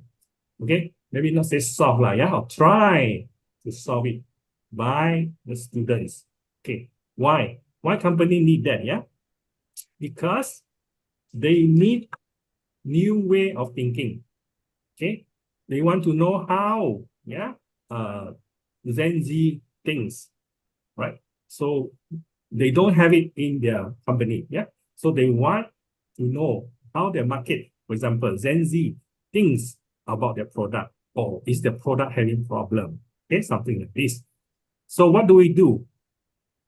How do we carry out this employer project? Yeah, so we will meet the employer. Okay, then we will send the proposal. Next, we do a mapping. Yeah, so the lecturer, objectives, and this employer project, we have to align. Okay, if okay, then we do preparations with the students. We sign something NDA, non-disclosure agreement. Okay, then we do a kickoff. Kickoff means we start it lah. We have about 14 semester, so we will kick off in, let's say, week number 3. Okay, so we kick off, and then after kickoff, briefing, everything, everybody knows what is the pain. Then we go into the checkpoint. Yeah, so because in between you may have issue. Yeah, so there is a checkpoint to check whether you have moved, yeah, halfway achieving to the objective. And the last is actually the closure. So there is a presentation. The students will finish and will present so-called the viable solution to the employer. Okay, so this employer, normally the bosses, will also give the feedback. All right, and often, yeah, those who do the employer project, the winner, yeah, will be selected to become their interns.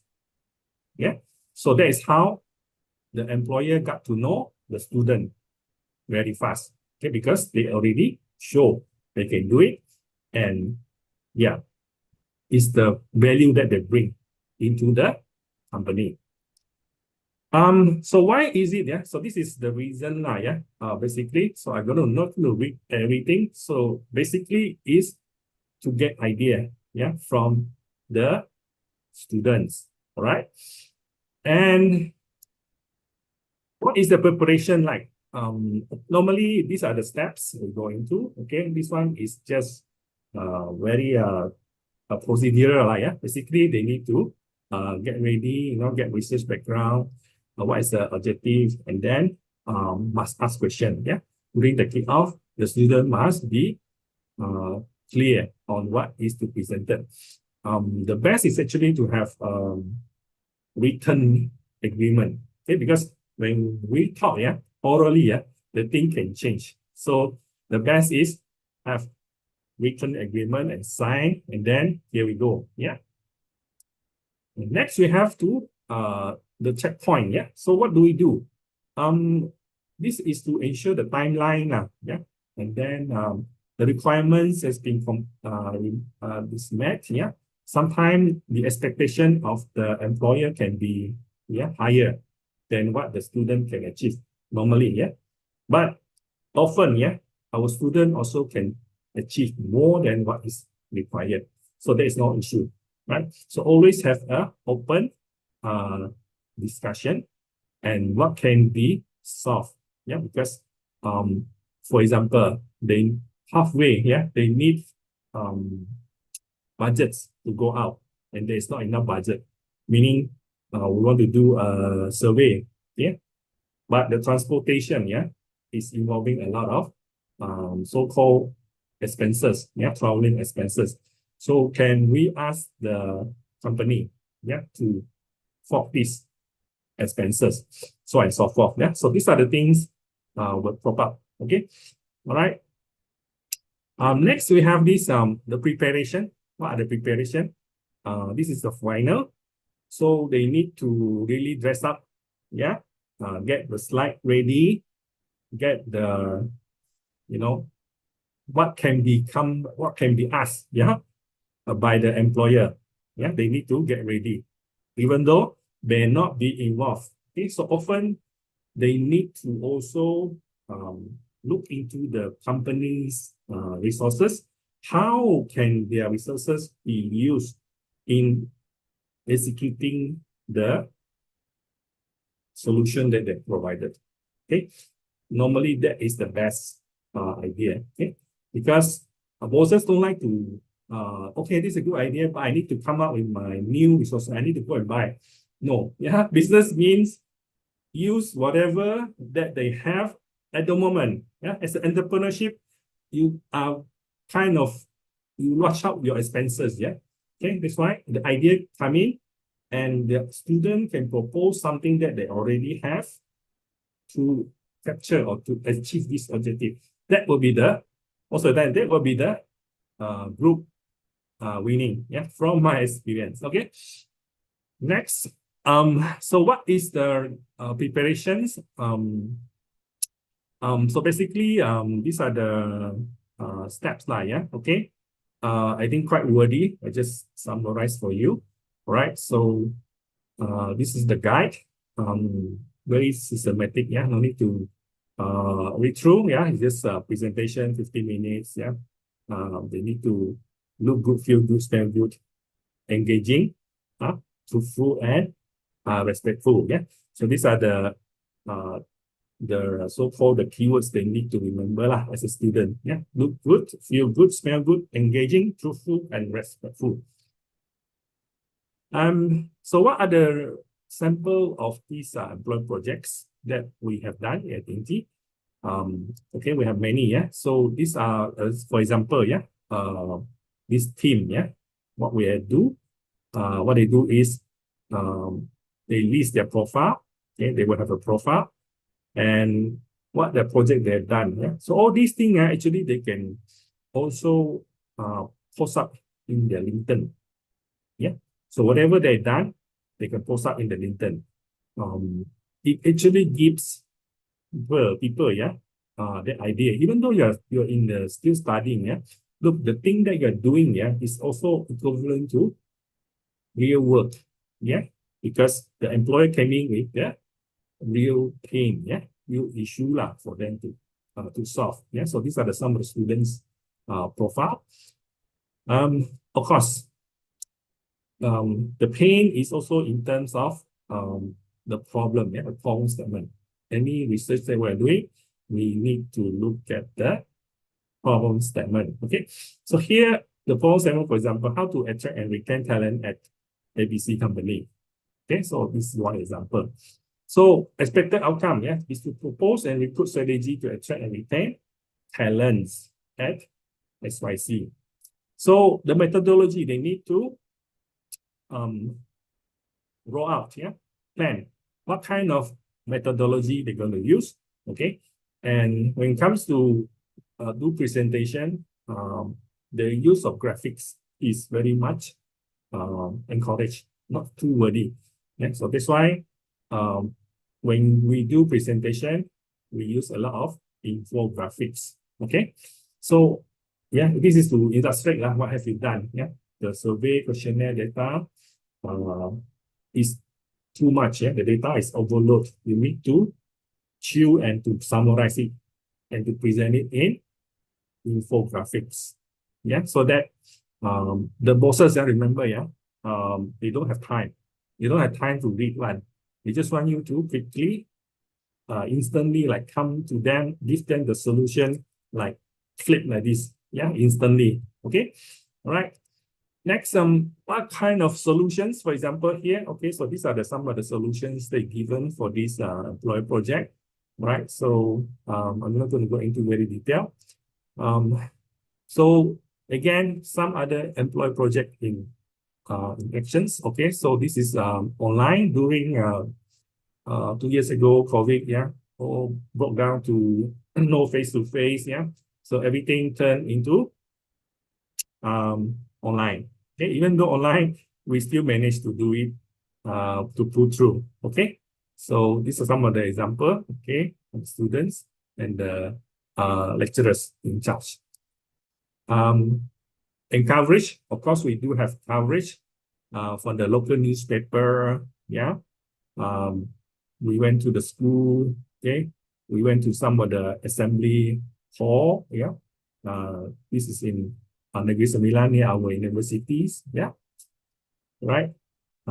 So these are the pictures they taken, lecturers and presentation. Yeah, final presentation at the respective companies. Yeah, office. Yeah. So you can see at Maybank, for example, Maybank is one of our biggest bank in Malaysia. WWF, you know, that's WWF. Okay, NPN, yeah, right. We also done with some company like Mercedes-Benz, yeah, Microsoft, okay, IBM's, Minister Tourism, yeah. So diverse, yeah, very diverse customer, yeah. Mydins, okay, Mydin is one of the biggest retailer in Malaysia. Then we have Dell, okay, MDTC, Ricoh, yeah, okay, Ricoh's the copier. Right, so these are the photos, yeah. I'm giving you a lot of photos what we do, yeah, because that is what we do a lot. Firefly, yeah, NSTP, again IBM, this is Pony, yeah. So we also do a cross-country employee project. Sometimes we have university that is in UK, so we talk to each other, lecturer and lecturer talk to each other. We do it together. Okay, do this project together. All right. So cross-country. This is from Hertfordshire. Okay, and then we have this Wollongong in Australia. Yeah. So how about the community? Yeah. So we also raise money for this sanitary, yeah, clean water in Sri Lanka, Colombia, for example.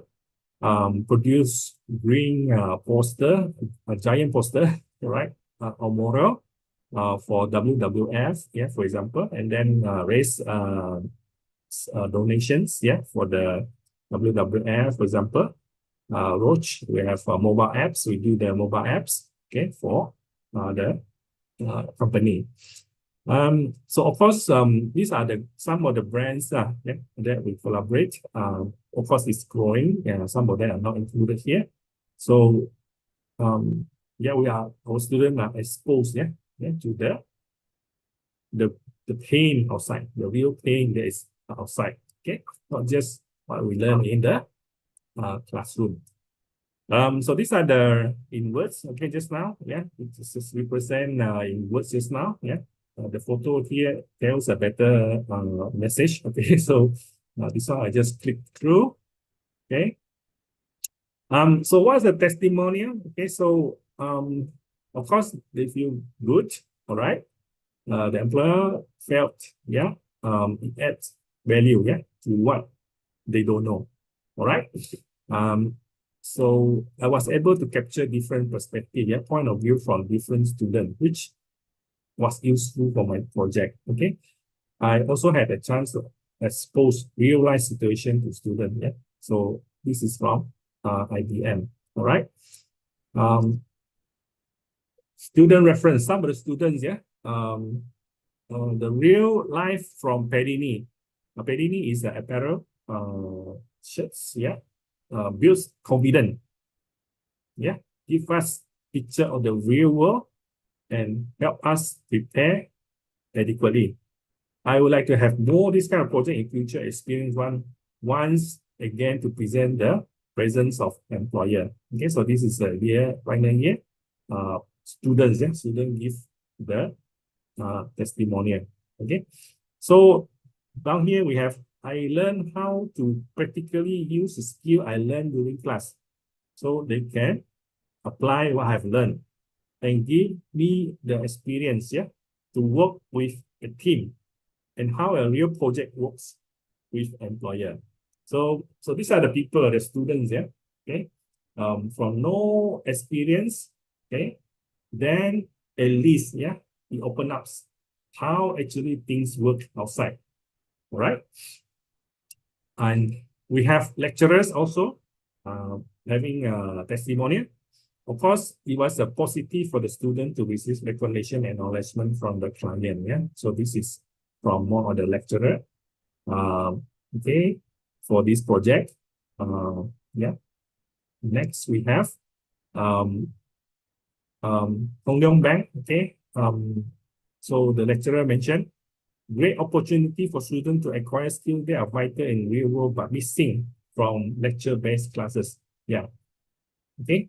Because lecture, you know, you just prepare, go to the class, attend, take notes, go back. Not much you can add about that. Yeah, this is where the action is action is required. Yeah, you need to do the thing and make it happen, not just planning, execution. Yeah, you can have the best plan in the world, but if you cannot execute, no point. Yeah, your plan can be lousy, but you can execute it. You are still a good employer. Okay, all right. So you can leave doing the plan to someone else who are not doing good at doing execution. So you need a teamwork here. What I'm saying. Okay. So the social, the work environment, this skill help them to get their feet on the door. Okay, in the industry. So benefit them in the future career. Okay. So these are some of the feedback. On top, my MBA students have work experience. So even work experience before joining, the employer project give them different cultural perspective. Okay, so become a global citizen and on the existing competencies. Yeah, and of course, another lecturer mentioned with West Spots, great exposure for students. They face real engineering problem and apply knowledge learned in classroom to mitigate, even solve the engineering problem faced, yeah, by the industry. This is what we want. All right, really, we want to assist the employer outside in solving the issue. All right, the employer project was instrumental in realizing a constant need to relook and redefine the requirement of the industry, where the students will get exposed to the real industry problems, sharpen their analytical skill before graduating. Yeah, so analytical skills. Yeah, so this is on the project of digital imaging system for Chinese herbs. Okay, for this lecturer, Chan Chung Kit. BXC technology, yeah, opportunity for 5G to become the de facto connectivity solution for Industry 4.0. So allowing the growth needs, yeah, it was a great opportunity for the students, all right, on the hand with the required skill, yeah, set needed by the industry while doing the employer project, yeah, really to get into what the real world of working is about. Okay. And this one, WWF, Zero Waste Awareness video. It facilitated employee projects in INTI, International University, has given them a noble mandate in preparing and equipping my students with essential skills, not worthy worldwide experience and even eye-opening exposure before you step into the ever-evolving and challenging future job market. Yeah, so there is from Miss Elizabeth. And it gives, yeah, provide exposure for what is required and practice, okay, in the industry, and thus better equip the student with the knowledge for their career in the future. So all this, yeah, all these lecturer doing this for what? Is for the betterment of the students. Lecturer get nothing. In fact, a lot of lecturers get frustrated. Some of the lecturers get sued by the employer because you know why? The misalign of the objective. Okay, something can be misaligned. Yeah? So the employer want to take some action, legal action. All right. Of course, these are very rare, yeah. So we try to minimize that. Yeah. we need to also let the employer knows that these are students. Yeah, these are the students. They will do their best. Okay, right? So don't worry about the consequences of the list. Yeah, we as a lecturer, we as the body of the university, we will help, will assist the student. Okay, we want you to learn. If we get sued, never mind. Yeah, that's another story. Okay, all right. Now those are the slides. Yeah, prepared from my so-called other lecturers now. So these are more personal. So these are some of my personal employee project with my students. Okay, these are my students. So this is a title on why youth not interested in agriculture. So students, how many of you are interested in agriculture? Can you raise your hand? Student, how many of you are interested working in agriculture?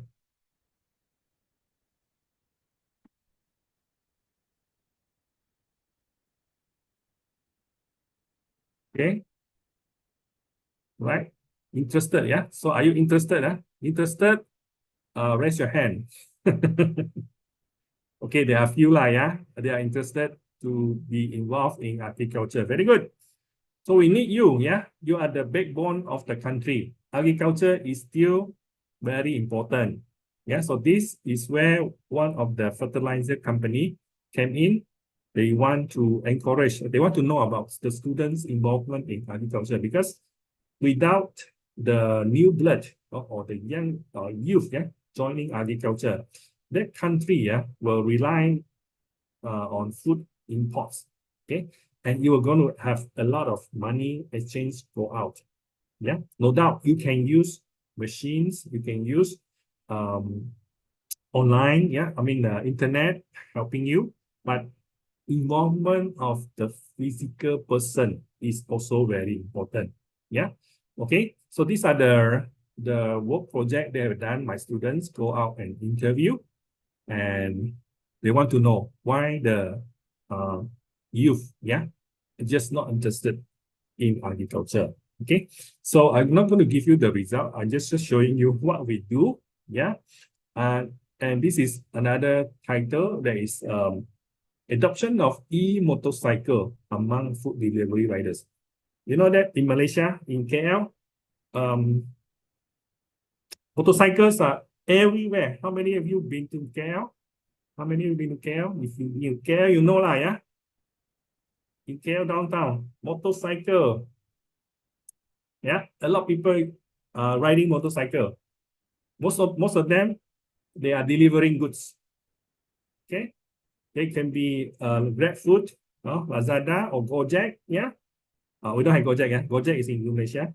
So they deliver. Yeah, use motorcycle. And when motorcycle produce what? Sound, emissions, smoke, pollution. So the outcome is actually, would they want to change to e-motorbike? Just like Tesla is a it's a car, yeah, electric car, sorry, electric car. Now, are they interested to change to electric motorcycle so that there's no more pollution? Yeah, electric motorcycle, there's no noise coming out. Yeah, just silent. Yeah, so these are the some sample of the students go over the to collect the data about this topic. Okay, so I want to go and zoom in. What do they really think? Yeah, what do they really think? So these are the reflections. Yeah, all these group. Yeah, they need to do PPT. They need to do also the report. So in one of the report, yeah, I want them to write about the reflections, the students' reflection. So these are the group assignment actually. So this is what they write about what they have gone through. So basically, like this one, T. Joanne mentioned about to do a market research. By the way, I'm doing a market research. Yeah, I'm teaching them marketing research. Yeah, my class is marketing research.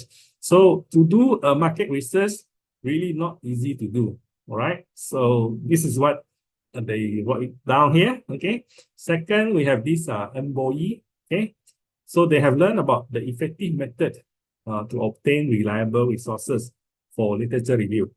Yeah. So they know, oh, literature review. Yeah. You cannot just plug from the air. Yeah.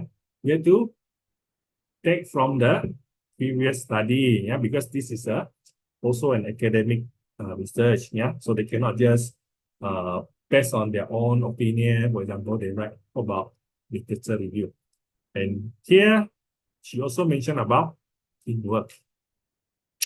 Teamwork is important in to do this employer project. Okay. Next, we have this charisma. That she felt happy. Yeah, they can do the in-depth research. So it's an interview. So yeah, they need to gather all the skill. Yeah, they need to use all the skill they have learned, how to execute one, to do an in-depth interview. So GoJI, for example, they learn about the techniques and the methodologies, and also engaging dialogue with the interview.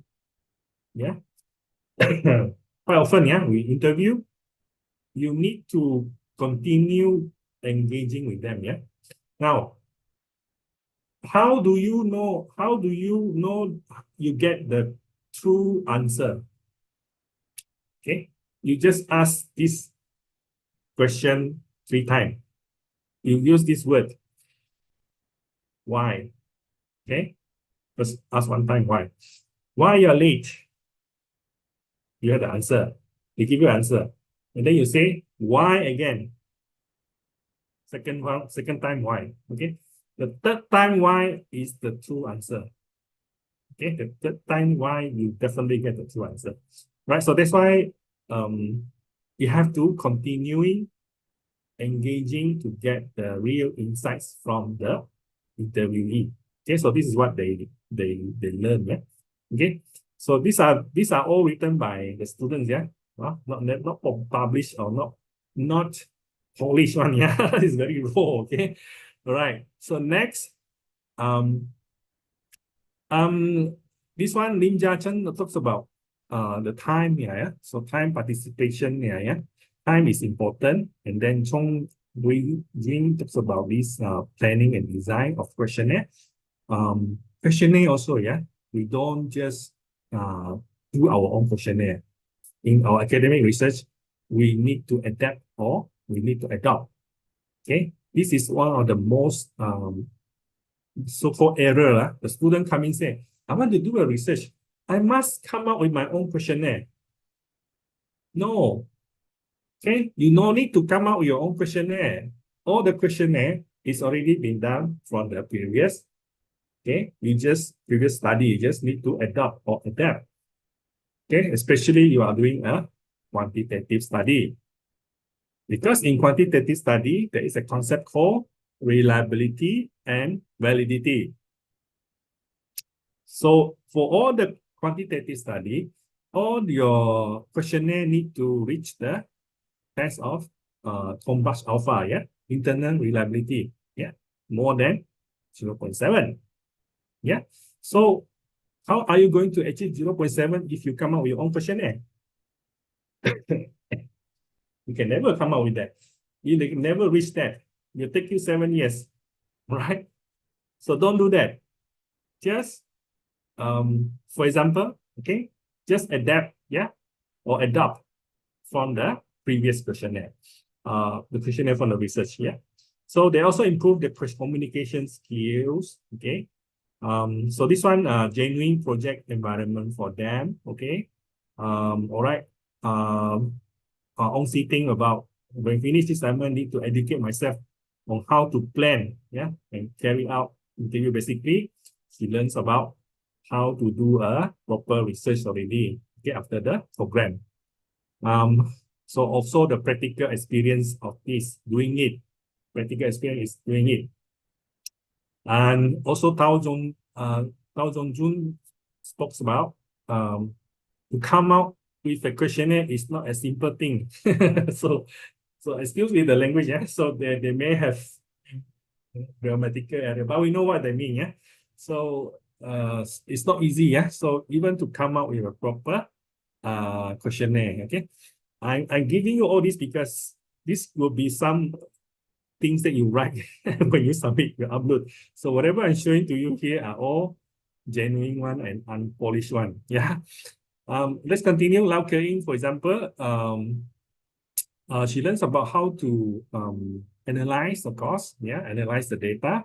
So of course, if you feel happy about it, with working with the group mates, on this. Chang Yang Yi, so this one is the first time this person doing a market research. Okay, Kevin, it helps a lot, helping improve the communication and to be calm. Yeah, definitely. When you want to interview people, you cannot be shaking. Professor Ari, saya mau tanya you. I want to ask you something. You cannot be. You have to calm yourself. Calm down. All this skill. All right. And okay, and this is already shown before. Continue with Wu Cheng Yan, for example. Okay, this one it's not easy to conduct qualitative marketing research. I mean interview. Why?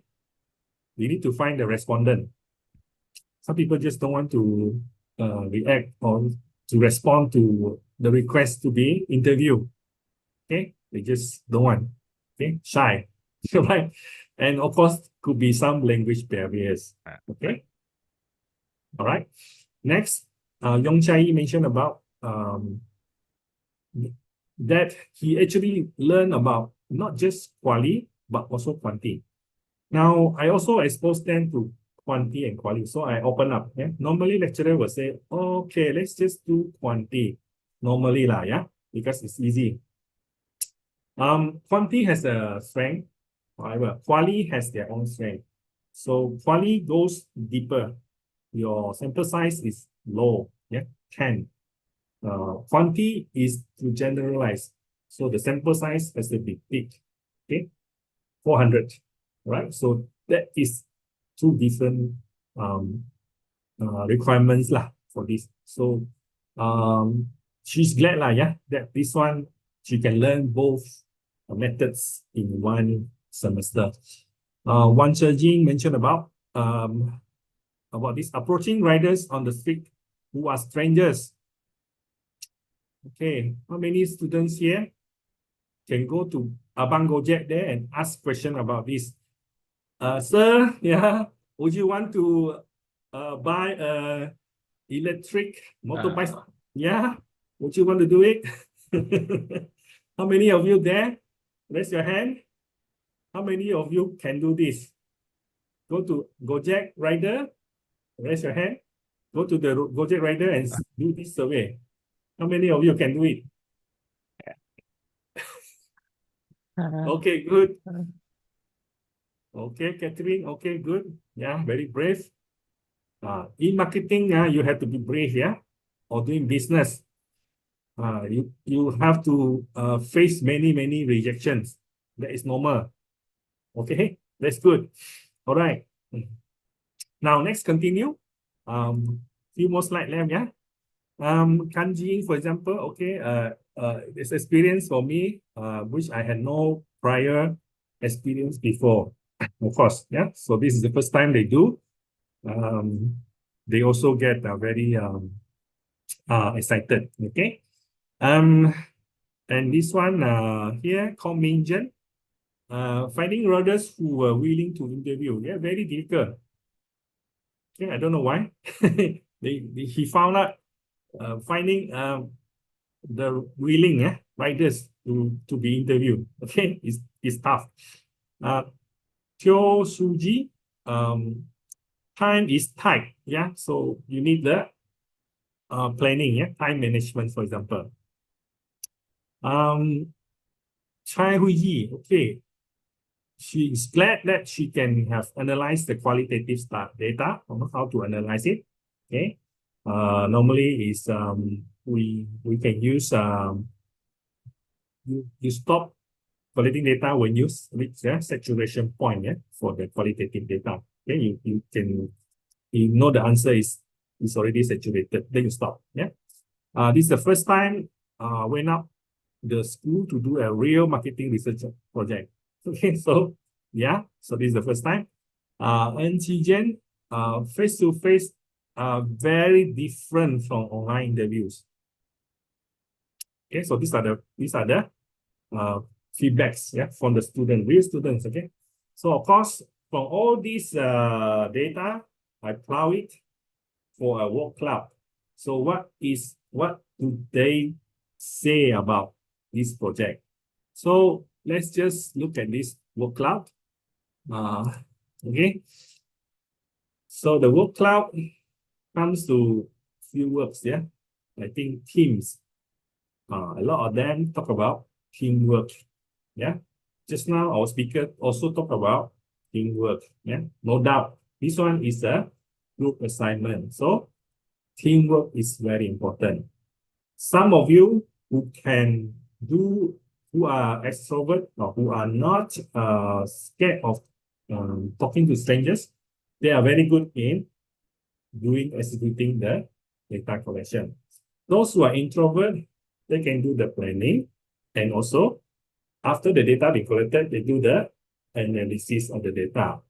For the presentation of the result, you let the extrovert doing it as well, kind of thing. Okay, so we have to work in a team to achieve your assignment. Yeah, your assignment to get a good grade. Okay, also, yeah, important for student is I want to get a good grade. Yeah, so make sure, yeah, all your team members contribute to the achievement of the objective from the employer.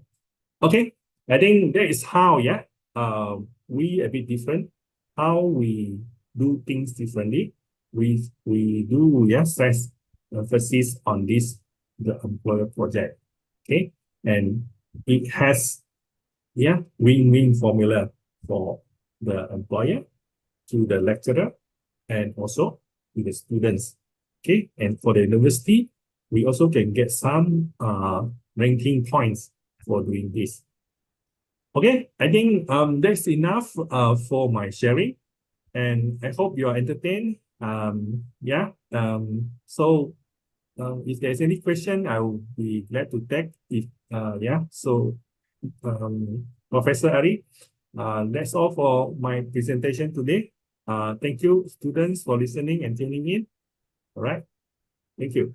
Okay, thank you so much, Prof. Wong, for your very inspiring and interesting presentation. Actually, Prof, I it's, I become speechless actually because why?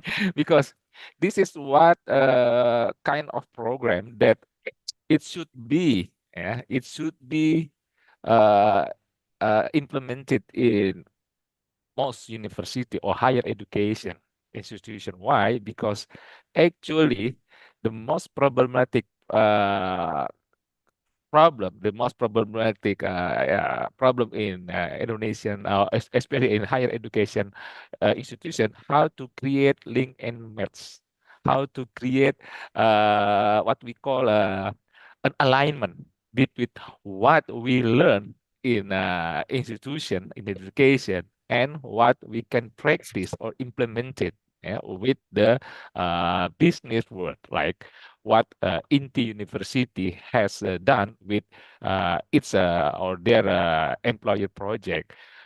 I can remember this kind of project because I have been HSBC Indonesia consultant project actually, and one of the project is about business case competition. Business case competition is global wide HSBC program. That's all. Actually, it is conducted in any countries where HSBC operates, and in the final round, it will it will conduct it in Hong Kong. Okay, this is and during the what I want to relate the employer project with what I learned or I experienced gitu, in my life or career as a consultant, because during the selection or the final round of the business competition project, actually the student should present their idea, their findings in the front of top management in different industries. So this has happened, for example, last year, BCC competition in Indonesia, HSBC in Indonesia. They should present their arguments, their findings in front of, for example, KPMG, and then IBM as well, on any top Indonesian companies or even multinational companies. So what INTI has done with the employer project is totally, I think, as a very inspiring program that probably, in my opinion, Indonesian higher education institution or Indonesian university should, yeah, example, adopt or even imitate this kind of program project, because it will totally give many advantages, not only for the students, university, but as well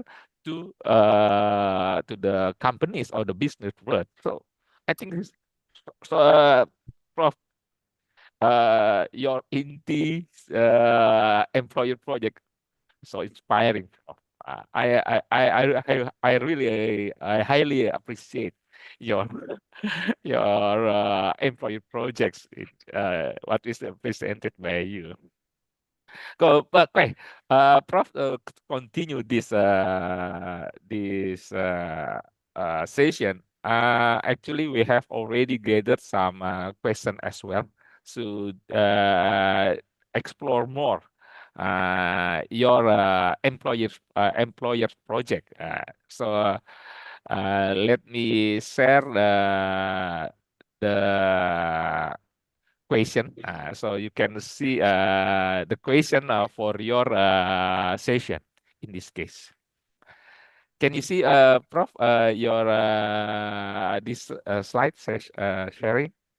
Yes. Yeah, this is actually taken from your slide number 5, talking about the preparation for kick-off meetings. So we just want to know, okay, what are the key elements needed in preparation phase to ensure that, okay, this or that employer projects are effectively aligned with both academic objectives and industry expectation, right? Because they will go to the industry, right? So based on your experience, what are the key elements needed in a preparation phase to ensure?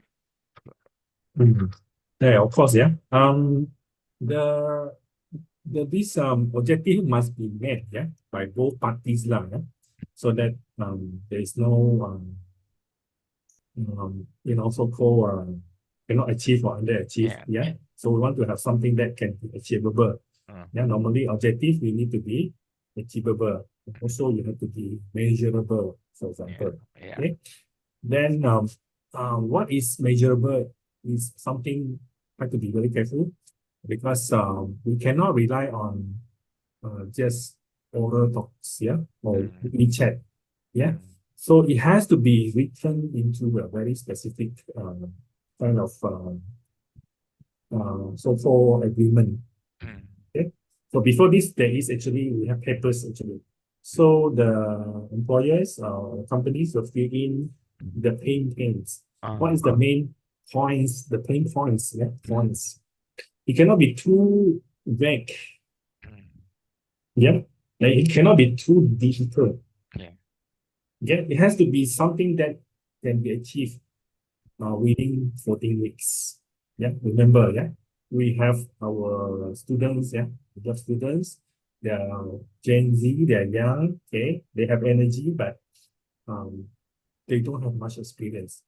Okay, so we know, yeah, they only do last minute.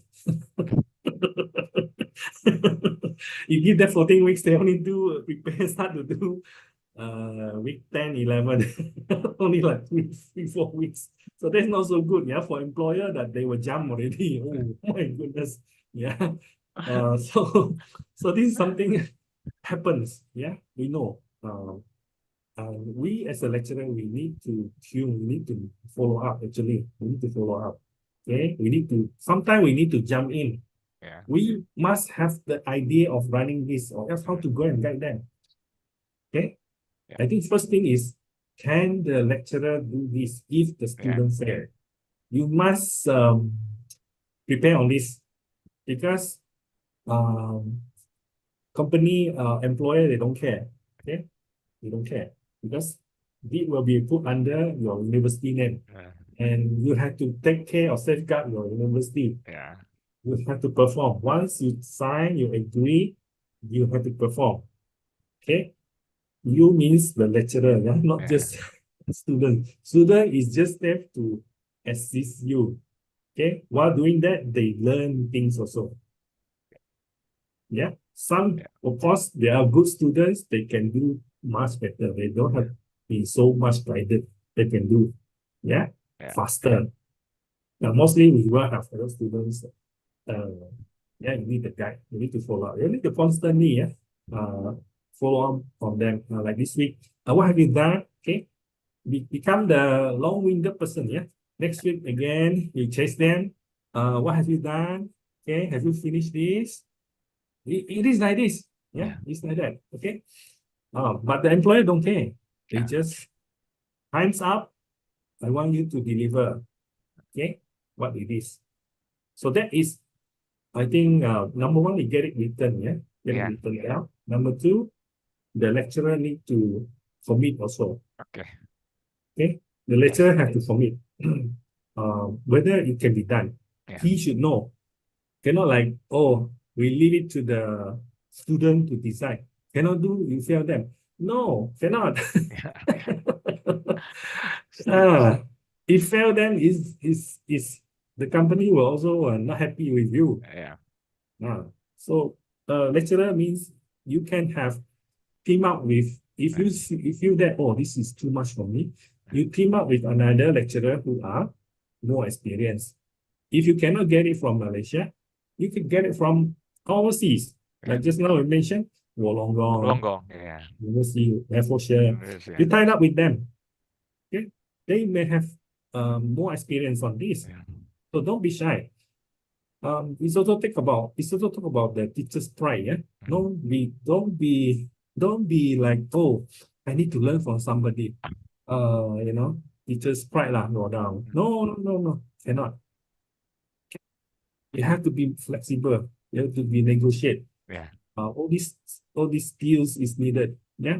If someone that is like do not have all these skills, stay away.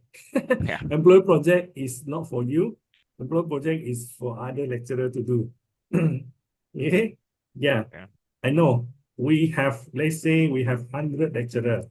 I think about maybe about 40% is willing to do this. Another 60%, they just come in and lecture rather than doing a project. So, of course, we try to convince them, right? To move into employee project. Yeah, we team up with them, we give them training, we give them consultation. Yeah, okay. Most of them, I think, they scared of sharing power. Lecturer also like to have power. So when they give up this, they feel like I have to share power. No, that shouldn't be. We want to educate students, okay? Not just give it to ourselves. All the things give it to ourselves. No, we want to let go. Let the student learn. Okay. If the student is better than you, you should be proud. You should feel happy. They are better than you. Yeah, student, you are supposed to be better than me. Okay, better than also Prof. Ari. Yeah, you have to. Yeah, yes, bro. With all the things happening now, yeah, with all the AI helping you, with all these good, wonderful things, good lecturer at UNJ helping you, you should be scoring, yeah, full flat, yeah, 4 flat.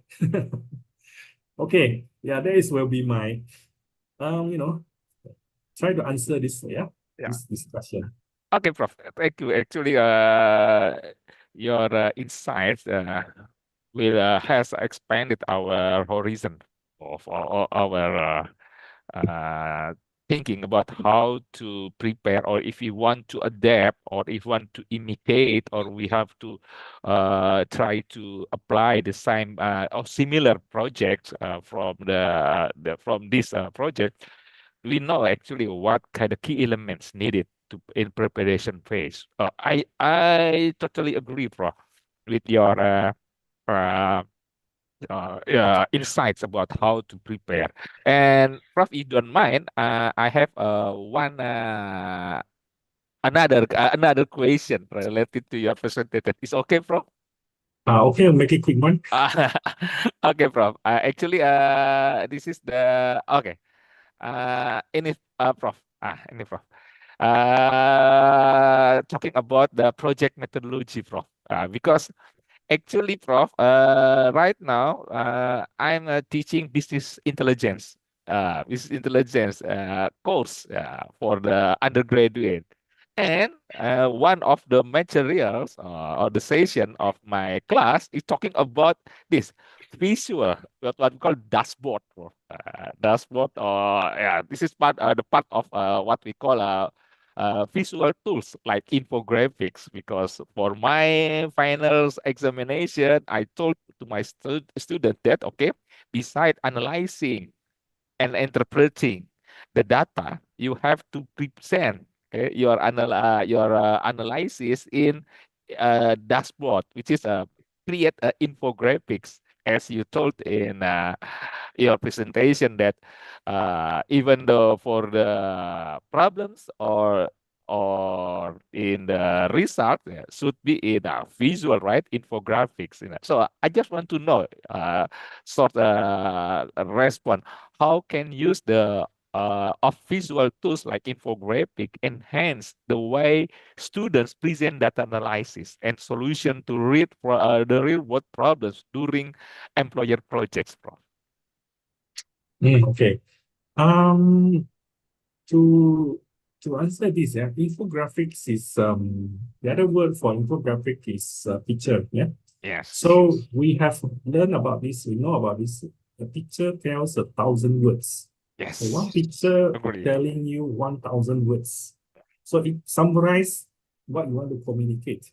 So in communications, I'm from advertising. So a message, a logo, okay, simple drawings, yeah, should be able to tell you what are you going to do next. Yeah. Thank you, Nike shoes. Yeah, Nike, yes. Or even Amazon, Prof. Yeah, Amazon with the what smile, right? Yes, That's, A to Z. To Z, yes. To Z. To Z, yeah. Okay. A to Z. Yeah. Totally agree, Prof. Thank you so much for your kind of presentation. So if you don't mind, I would like to summarize your presentation talking about the employee projects. So, okay, I would like to summarize that. Okay, Dr. Wong's presentation shows the INTIS employer projects integrate real-world industry challenges into academic settings, bridging classroom theory and boardroom practice. This initiative enables students to collaborate on genuine business problems with senior executive, honing essential forces skills, collaboration, critical thinking, creativity, and communication. The program cycles involves employer consultation, project mapping, execution, and formal presentation. Of course, these experiences build job readiness, enhancing student confidence, presentation skills, and industry awareness. Testimonials highlight the value of these projects in equipping students with practical insights, boosting their employability, and leading to the job offers even before graduation. This approach epitomizes INTI's focus on innovation, individualization, and internationalization. So, Prof, I hope you agree with my summary, your presentation summary, Prof, about employers project. Yes, Prof. Right on. Okay. Yeah. Correct. Okay. Okay. Thank you so much, Prof, for your presentation. You're very experienced person. So I return it back to the MC. Okay. Thank you to Mr. Ari Waroka, PhD, for moderating our panel discussion today. And thank you to Dr. Wong Chi-Hu.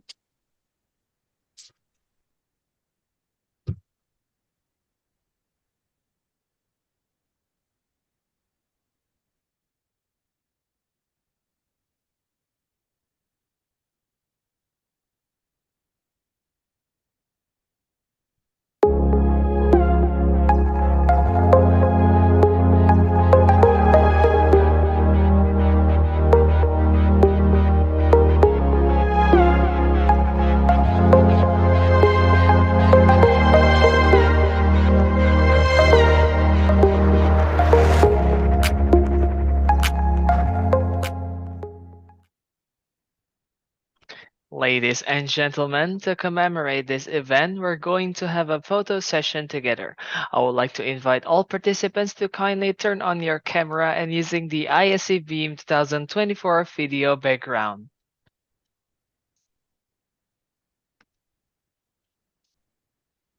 On my marks, 3, 2, 1. Once again, 3, 2, and 1. Okay, thank you very much to everyone, and the photo session is done. Bye-bye. Moving on to our next agenda is the International Exhibition of Vocational Program session that will be led by Mrs. Cynthia Noor. Okay, thank you. Okay, good afternoon, everyone. Welcome to the tutorial on how to register for the International Exhibition website. We are excited to have you join us today, and I will guide you step by step through the registration process and exciting features that await you. First, begin by typing fe.ung.ac.id/iscbeam/form on your web browser address bar. Okay. After that, scroll down until you see the registration form. Fill in all the required fields with accurate and complete information, including your name, organization, country, email, and then a WhatsApp number. After that, click the submit button. After submitting, you will be redirected to the main page of the International Exhibition. On this page, you can begin exploring the best project using the virtual exhibition.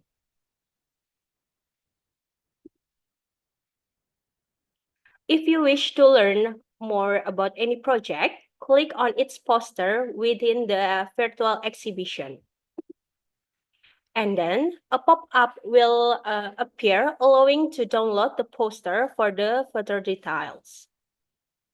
If you want to see all of the project in international exhibition, you can click All Project button. You will see the display of all projects, each accompanied by comprehensive information. For easy access to poster and videos, click poster or ebook button. If you're interested to watching video presentation or explanation about specific project, you can click YouTube button. Okay, and to search for project based on participant name, project titles, university origin, or study program, go to search bar and type your keyword and find what you're looking so quickly. Okay, that concludes our tutorial on how to access and explore the International Exhibition website. Thank you for your attention, and I will hand it back over to MC. Enjoy exploring. Thank you to Mrs. Cynthia Nur for leading the international exhibition. Ladies and gentlemen, as we are approaching to our next agenda, we would like to announce that there will be a short break for 1 hour and will be continued by the parallel session of the third ISCBEAM 2024. So all the participants can kindly join back to our Zoom and join to the breakout room that has been provided by our committee through WhatsApp group. Before the break once again, we would like to invite all the participants to have a photo session together.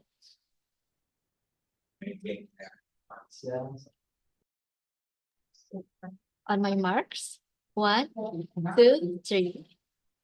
3, 2, 1. And the last, 3, 2, 1. Okay, thank you. Thank you very much, all the participants, and have a good rest. See you later.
Capper.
Welcome to the International Exhibitions of the Vocational Study Programs of Faculty of Economics, Universitas Negeri Jakarta. Through this event, we aim to provide our students the opportunity to implement what they have learned in the classes and also to showcase their projects in the global level. We hope you can learn and enjoy the showcase made by our vocational students, and we also provide you with a video tutorial to access the website of International Exhibitions. Enjoy!